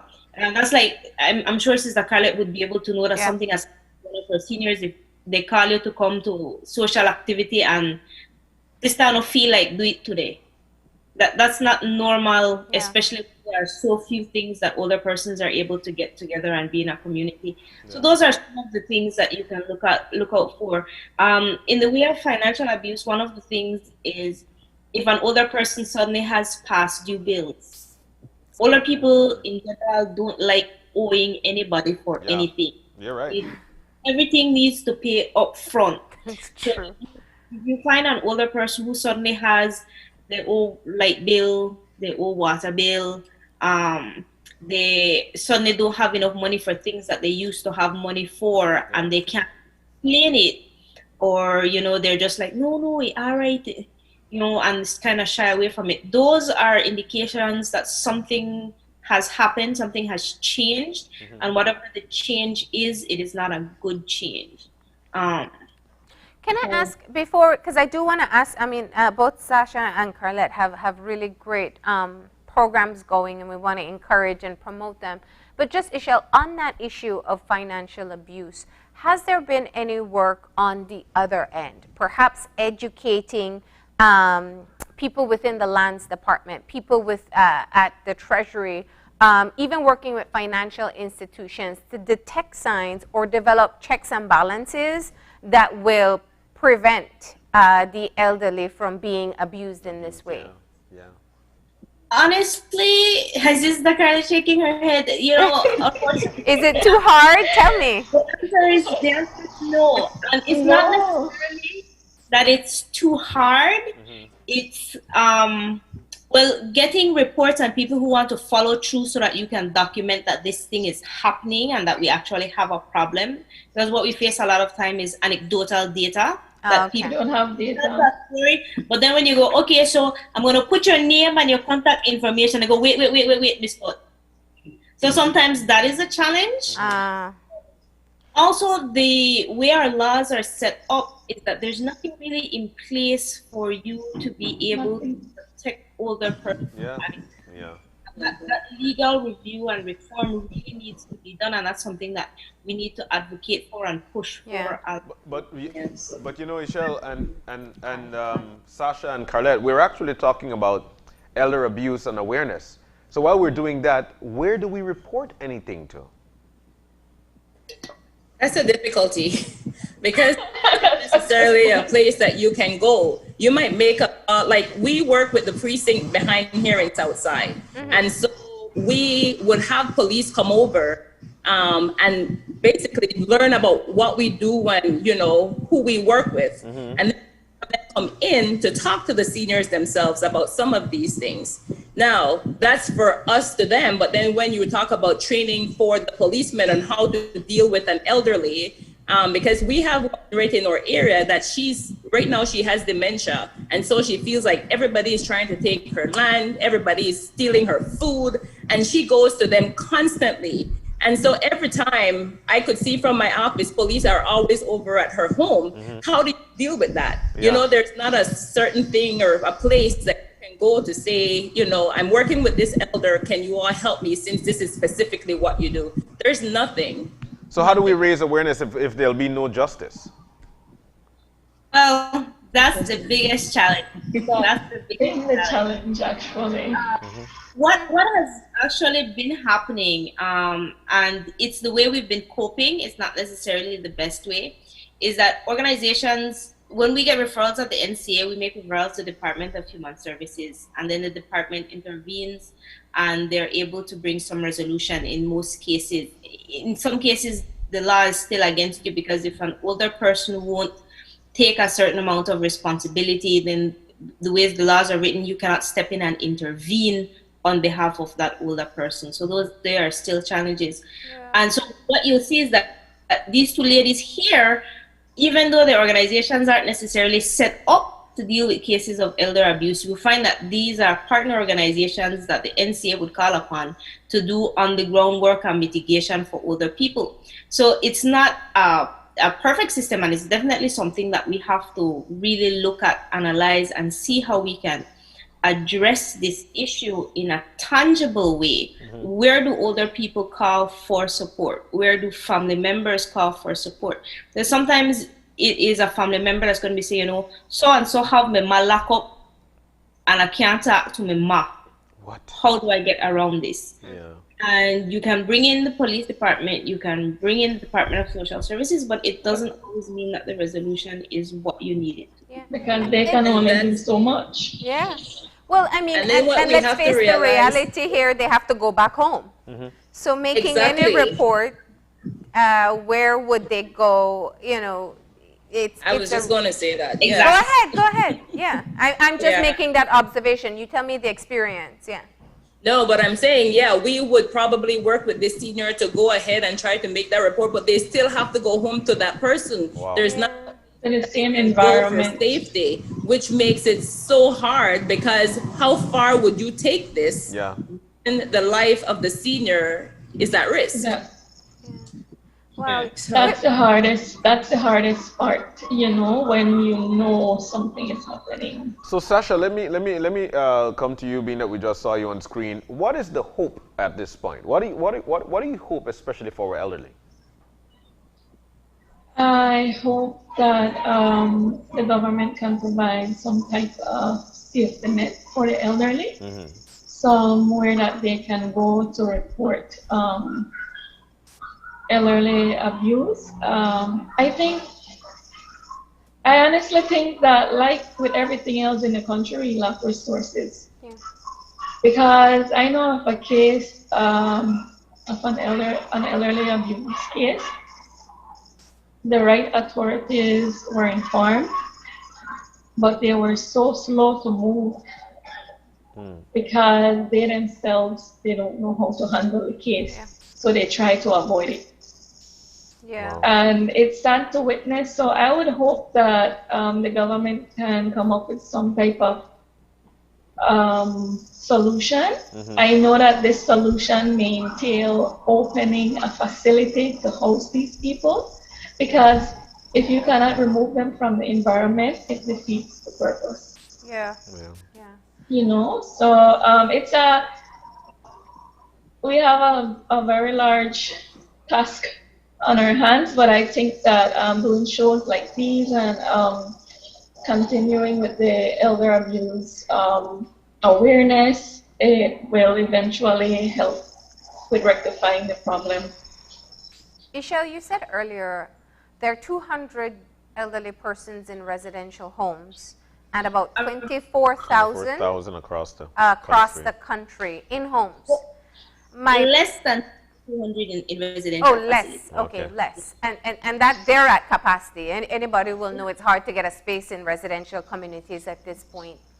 Now, we don't know what's happening in all of these homes, and we hope that the majority of them, the elderly, especially those who perhaps can't take complete care of themselves, are being taken care of. But what are some of the things that the wider community can do? Because aging is difficult. It's a privilege that not many get to enjoy, but it is a process to learn how to deal with an elderly person as well. It takes, and I think it's a great opportunity to kind of teach people what we can do on the outside to kind of to improve the life and the lives of our elderly population. Let's start with Sasha. You can tap in on accessing home care. Well, what we've done so far is whenever I speak to the family, I try to encourage them to give their elderly loved one a say in the process, if they are able to have a say, if they have some mind to take part, because I do talk to a lot of elderly persons. That's what I enjoy. And the number one complaint I get is that they treat me like pick-me. Oh. They treat me like pick-me. I don't like when they treat me like pick-me. So I always try to do my own educating when I'm on the phone with families, even if they're just inquiring about the service. I do try to find out a bit more about the family and the home situation. And it's always just that one family member. The person could have 9 children, and there's always just that one that will be taking care of everything. And I try to find out more information on how it can help and give out more information about how they can contact Michelle. And the only thing I can say that I've done is a lot of educational campaigns, and I've done a lot of other campaigns to raise funds to get. I've done a couple soap drive and country drive, and I think there's a company in the US that is willing to donate some wheelchairs and crutches. So that's what I'm working on getting. Other than that, that's the only thing that I see that I can do on this end. Oh, and we're also having a campaign. We're teaming up with this company named Grocery Nest. Okay. The reason we're teaming up with them is because they have Venmo, Cash App, and PayPal. Okay. And you can basically supply an elderly with groceries. Yeah. Oh, Okay. nice. That's good Yeah, to that we had them on the show. They do Yeah. online shopping, which just makes life a lot easier. But Sasha, people, let's say I have someone at home who's sick and I can't, or I don't know how to take care of them. I can access your service to get a qualified or trained caregiver to come in and administer care, right? Yes. Okay. Now, Carlette, let's talk about little things changes that we can make collectively that will improve the lives of our elderly. That's a big question. I know, but we have to start. Yes, and I just think that we have to learn how to work together. We do have our little silos that we're working in, and I think the more collaborative we work, those of us that work with the senior population, the louder our voices will get. So I think we have to start that way. Another thing is basically educating, and that's everybody, or seniors, or policemen. How do you know some of these probably diseases or sickness that seniors have? How do you work with them? Even our government officials, because you would think that we're all getting older, that we would want to put something in place for when we get there. That's not a priority, I guess. So just big time education is one of the things that we have to work on as well. Michelle? No, I want to echo what Sister Carlette is saying. One of the things that I always encourage people, because the council doesn't run programs, we don't provide services. So when people ask me how do we support older persons, I always tell them, find the organizations in your community that are making the difference and give your time and resources there, because those are the ones that are having the direct impact. And as Sister Carlette said, when we look at what is the continuum of care structure in Belize, which is how we provide care for older persons, you recognize that that is really based on a lot of voluntary and charitable organizations, people who are out there putting in more than their pound of flesh to have things work out for older persons, and they're always in need of more support.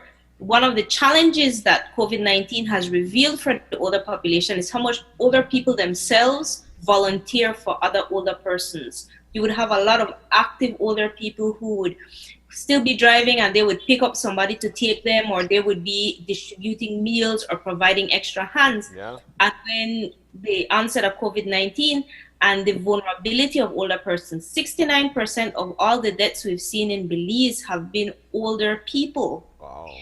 They have shied away from a lot of those activities, and so the support that they were giving other older people fell away.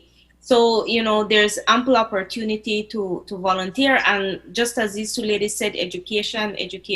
Over the last year, the council has been more active in actually hosting family sessions where we sit with families or virtually meet with families and talk to them about creating care plans, about communicating effectively with their seniors, and about managing caregiver stress.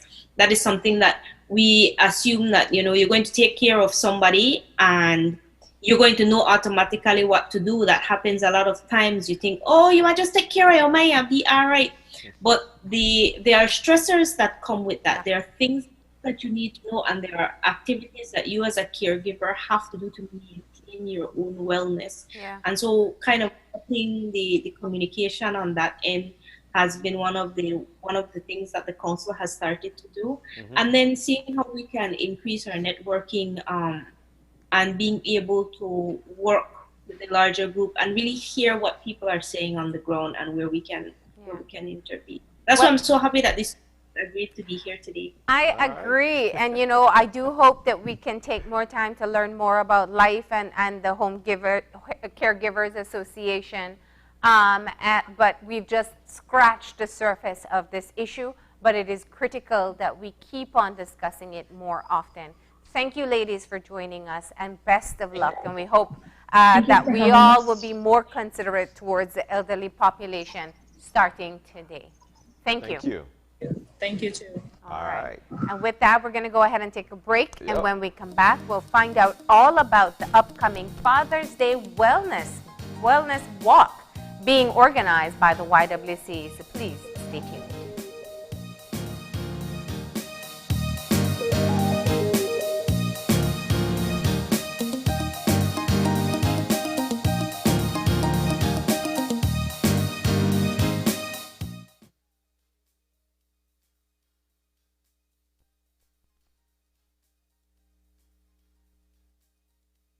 Good morning, sweetie. It's time for school. Are you a teacher or public sector employee who is thinking of owning your new home? Get the keys to your new home with Belize Bank's all-inclusive mortgage, the best financing option in Belize for your new home purchase or construction. Inclusive of all mortgage-related fees, no down payment, affordable terms, amazingly low interest rates. Visit our nearest branch to speak to one of our financial advisors to discuss how you can be one step closer to owning your new home. Some conditions apply.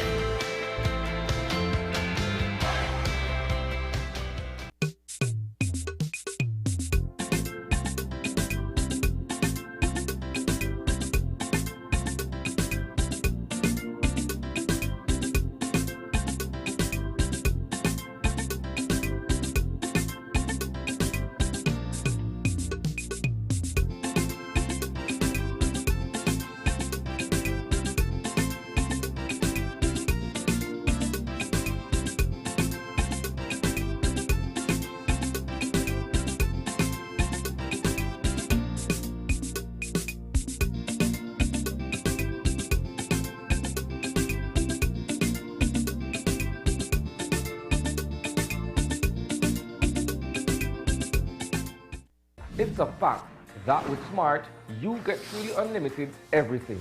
Only with Smart, you get unlimited data anytime, while with the other guy, it's only double data on weekends. With unlimited data every day with Smart, there's no need to wait.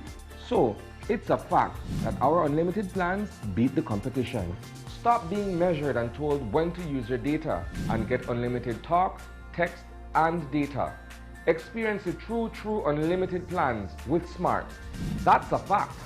Make the switch and live smart.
Isani Cayetano, Andrea Polanco, Paul Lopez.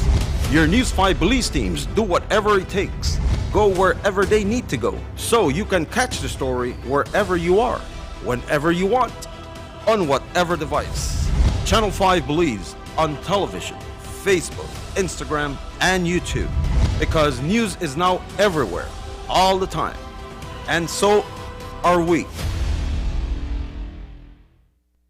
And we'll be back in a few, so stay tuned. Thanks, Jen. Hey there, we know you have to head out to work shortly, but don't forget that you can stay tuned by watching us on our Facebook live stream. Find us at Open Your Eyes BC, and you can continue watching there. You can also download Facebook Watch on your streaming device, and you can watch at your own convenience. And for all the behind the scenes fun, follow us on Instagram at OYE Belize. So, find us and follow us today.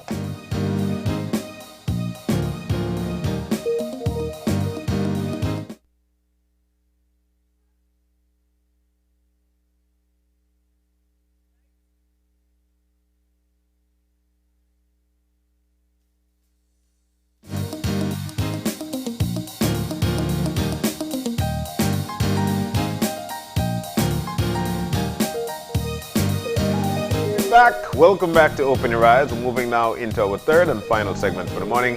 And this one is all about YWCA's pre-Father's Day Wellness Walk and fundraiser, breakfast fundraiser. I wonder what kind of breakfast, we like fried jack. Now in to talk to us about it, Giovanni Collins, who is the program coordinator at YWCA, and Karen Rosito, nutritionist and fitness coach. I saw you yesterday, Ms. Carr.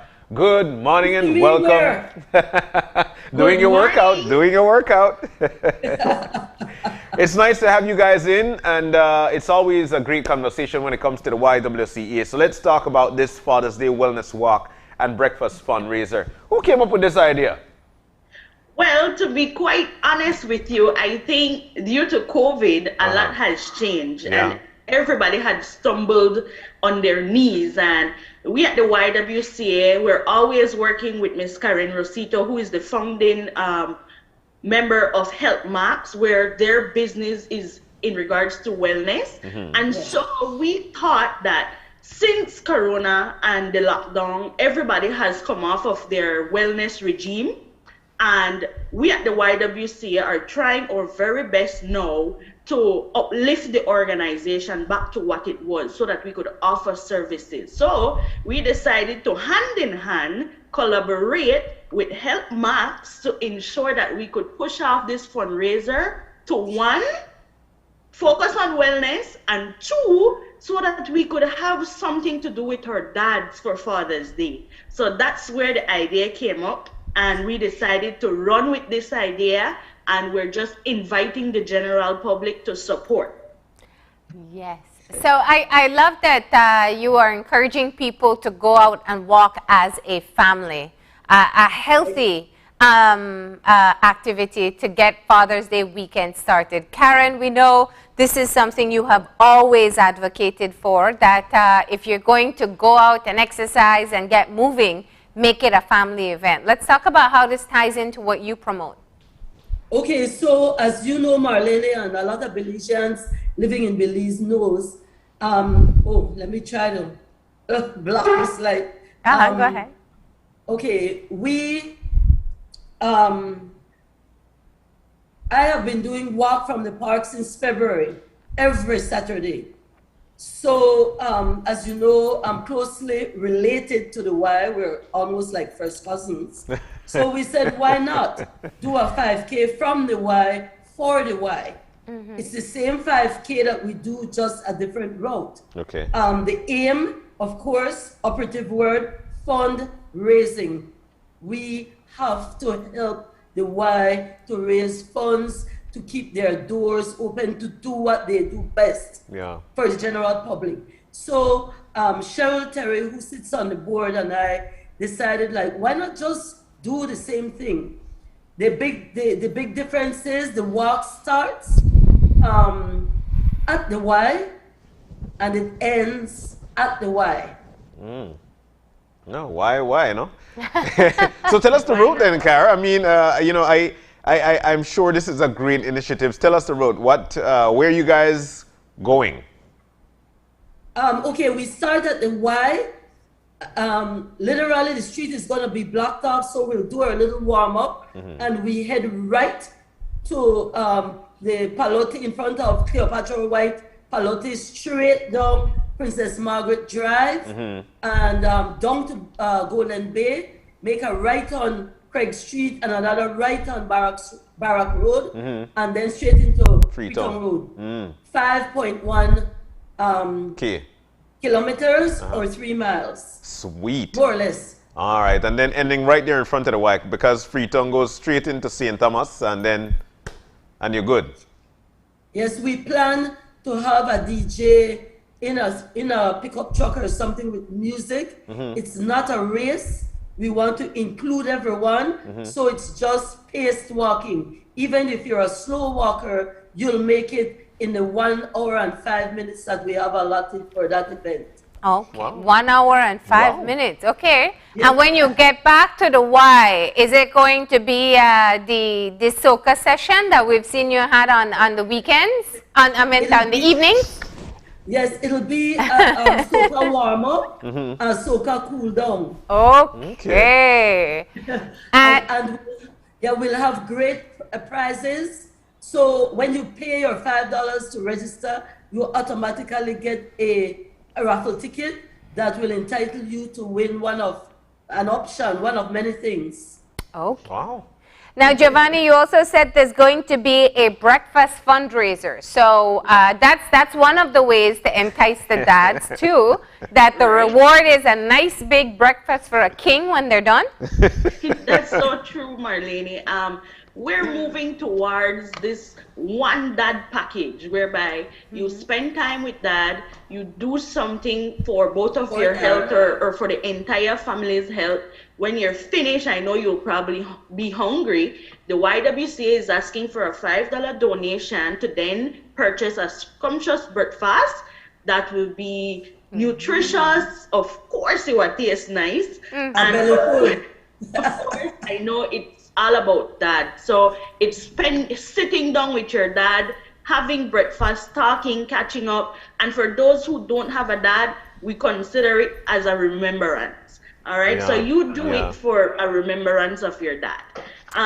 We're just asking, like Ms. Karen said, we're asking for a $5 donation upon registration, which is $5.30. So we ask that you come a little bit before so as to rush. That way we start on time and we finish on time. This event is actually on Saturday. So we're trying to incorporate the working class so that they could participate. And we're doing it 5:30 to accommodate those who still have to go to work on a Saturday. Yeah. We start at 5:30, right at the YWCA, a small donation of $5 is asked, and who knows, you could be winners of plenty prizes that we have to offer. Okay. So I have a question. Karen? Yes? You won't scold anybody for the eat fried jack after they done walk, right? Oh no, because okay, it's well good. deserved. Or the YWCA Johnny cakes, which are delicious. Yes. Oh my goodness. Well deserved. And you know, like it's gonna be so much fun because, like I said, it's not a race. You could literally walk and hold your dad's hand, or your kid's hand, or your son's hand. It's just for everyone. I know Karen Rosita always happy when we're out there somewhere, and they encourage people to move. If for some reason someone gets a cramp, I'll have my vehicle as follow-up with, the first aid kit and all that, just in case. Yeah. We don't expect anyone to trip and fall because you will be out there watching you. Yeah. But it's for the family. So even if you have a child who is 3 or 4 years old, bring him or her. And listen, when you get tired, put on your back. Yeah. That's extra legs for you. Yeah. Put on your neck. You know, we used to do that back in the day. Yeah. Yes. Yeah. And bring the stroller. Yeah. So the breakfast. So much has changed due to COVID, and we're just trying to find a way that people could partake in meaningful and something that would be impactful activities for the family. There's restrictions, and I must make mention today that we will adhere to our COVID-19 protocols. So we will be very vigilant to ensure that we're not breaking the law and we're following the SI as best as possible, but also encouraging people to be in a fun activity. We've lost so much within a year's time. We're only trying to make things better. So you can go with your dad, or in some cases, maybe dad is the runner and he's going to take his family. Yeah. And you can also do it in remembrance as well. Of your dad. Right. Yeah. Wow. Now, do you have to reserve a table for the breakfast? Is it a 2-for-1 package? The walk includes the breakfast? Yeah. Or I have to walk if I won't get breakfast? Oh, no. The walk is separate. The walk, your $5 donation towards the walk entitles you to be in the raffle. Oh. Right? So you get, upon registration, you will get a ticket, and that ticket is what you'll hold on to for after the walk when they do these big raffles. After that, the breakfast will be served at a separate cost of $5. We're not allowing anybody to sit and eat because we have to adhere to the protocols of COVID. So the breakfast will be already packaged and ready to go. Oh, yeah. Okay. Wow. Now we know. We know what to do. Anything else you guys would like to tell us before we wrap things up this morning? Well, I'll just like, if I may go first, I'll just like to thank our partner, which is Help Max, Miss Karen Rosito. She's always been a gem to us. She has always been a helping hand. We appreciate you, Miss Karen. We also want to thank Olajuwon Kedel at King's Quality. He has been on social media raving about our event. We'd like to thank you, Olajuwon.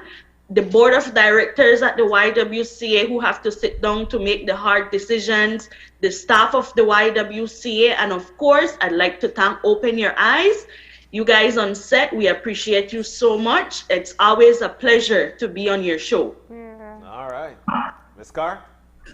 Yes, and I want to say, I want to get technical now. That walk, you will burn about 500 calories. But more importantly, you'll spend time with your family.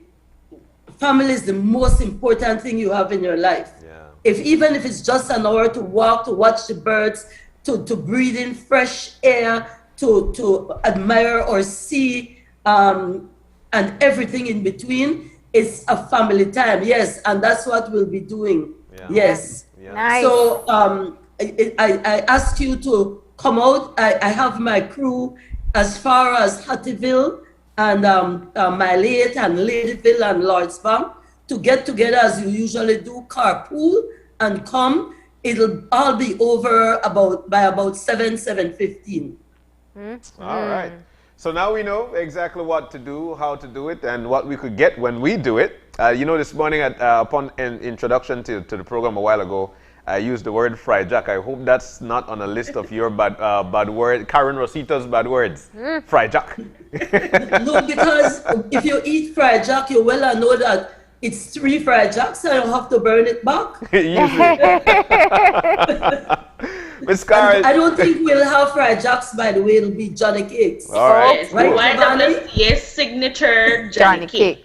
That's right. Miss Carr and Giovanni, now we know. Thank you guys so very much for joining us this morning. I look forward to seeing you and Marlene out there. Yes. Me and John were race. You're cool. Hey, no take on John. I just may tell you. Physically fit as well as Marlene. He jogs every day, either behind Every schedule, day. so I wouldn't race him. Wow. Well, guys, thank you so very much. Thank you. I'm sure it's going to be a fun time and wishing you guys all the very best. Thank you. All right, so we're about to take our...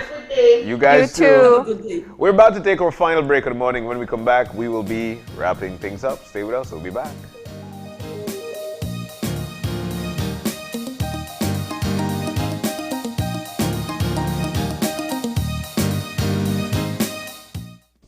Good morning, sweetie. It's time for school. Are you a teacher or public sector employee who is thinking of owning your new home? Get the keys to your new home with Belize Bank's all-inclusive mortgage, the best financing option in Belize for your new home purchase or construction. Inclusive of all mortgage-related fees, no down payment, affordable terms, amazingly low interest rates. Visit our nearest branch to speak to one of our financial advisors to discuss how you can be one step closer to owning your new home. Some conditions apply.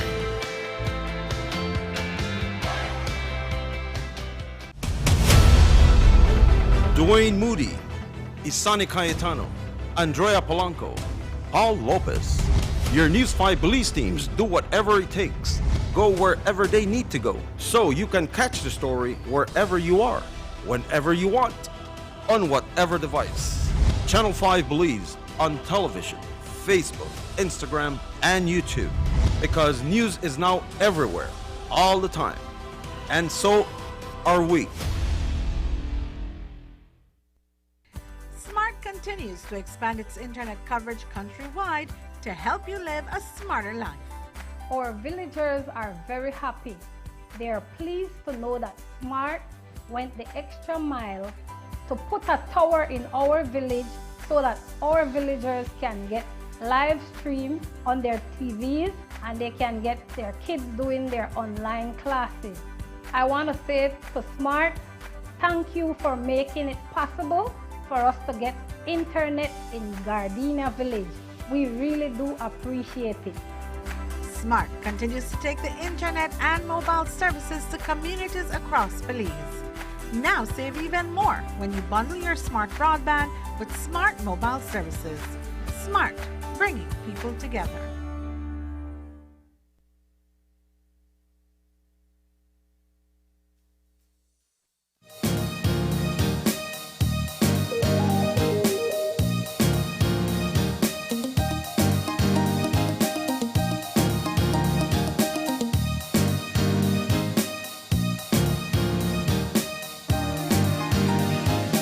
And we are back.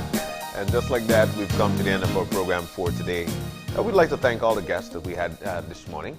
Thank you guys so very much for joining us this morning. We heard from a rep from the IMF. That was Dr. Jaime Guajardo, who actually told us about the IMF, the work they do, and the recommendations they've made for Belize, and the way we could make our recovery and how things can be for us. Yeah.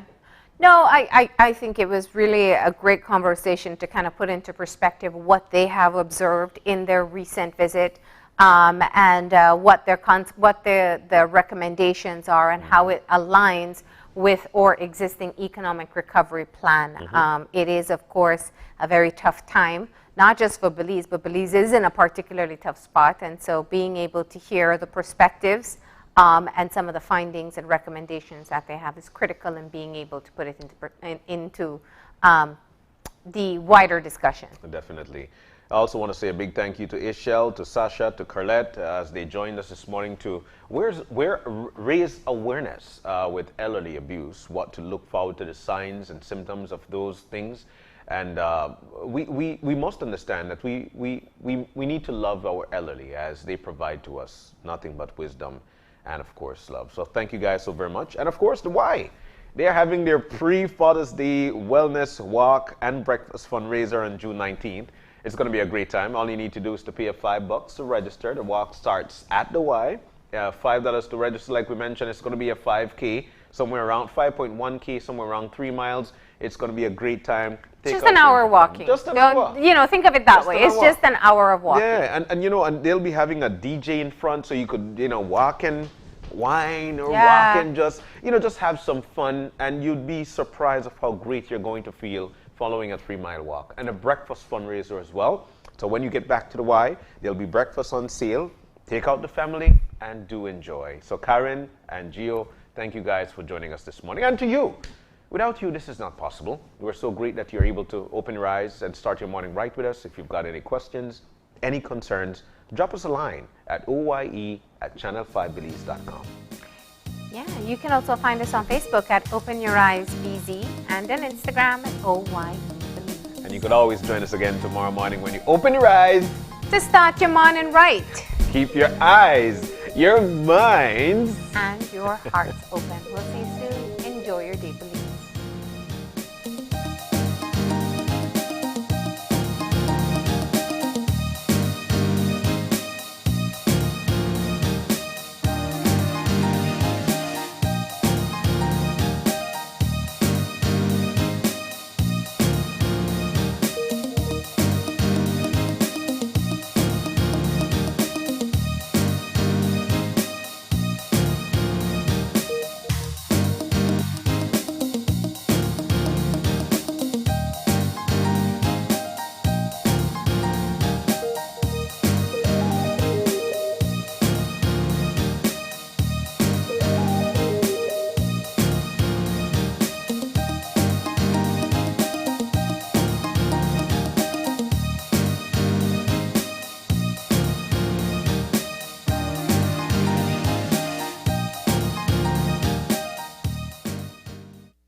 Open Your Eyes was brought to you by the Belize Bank. Our country, your bank.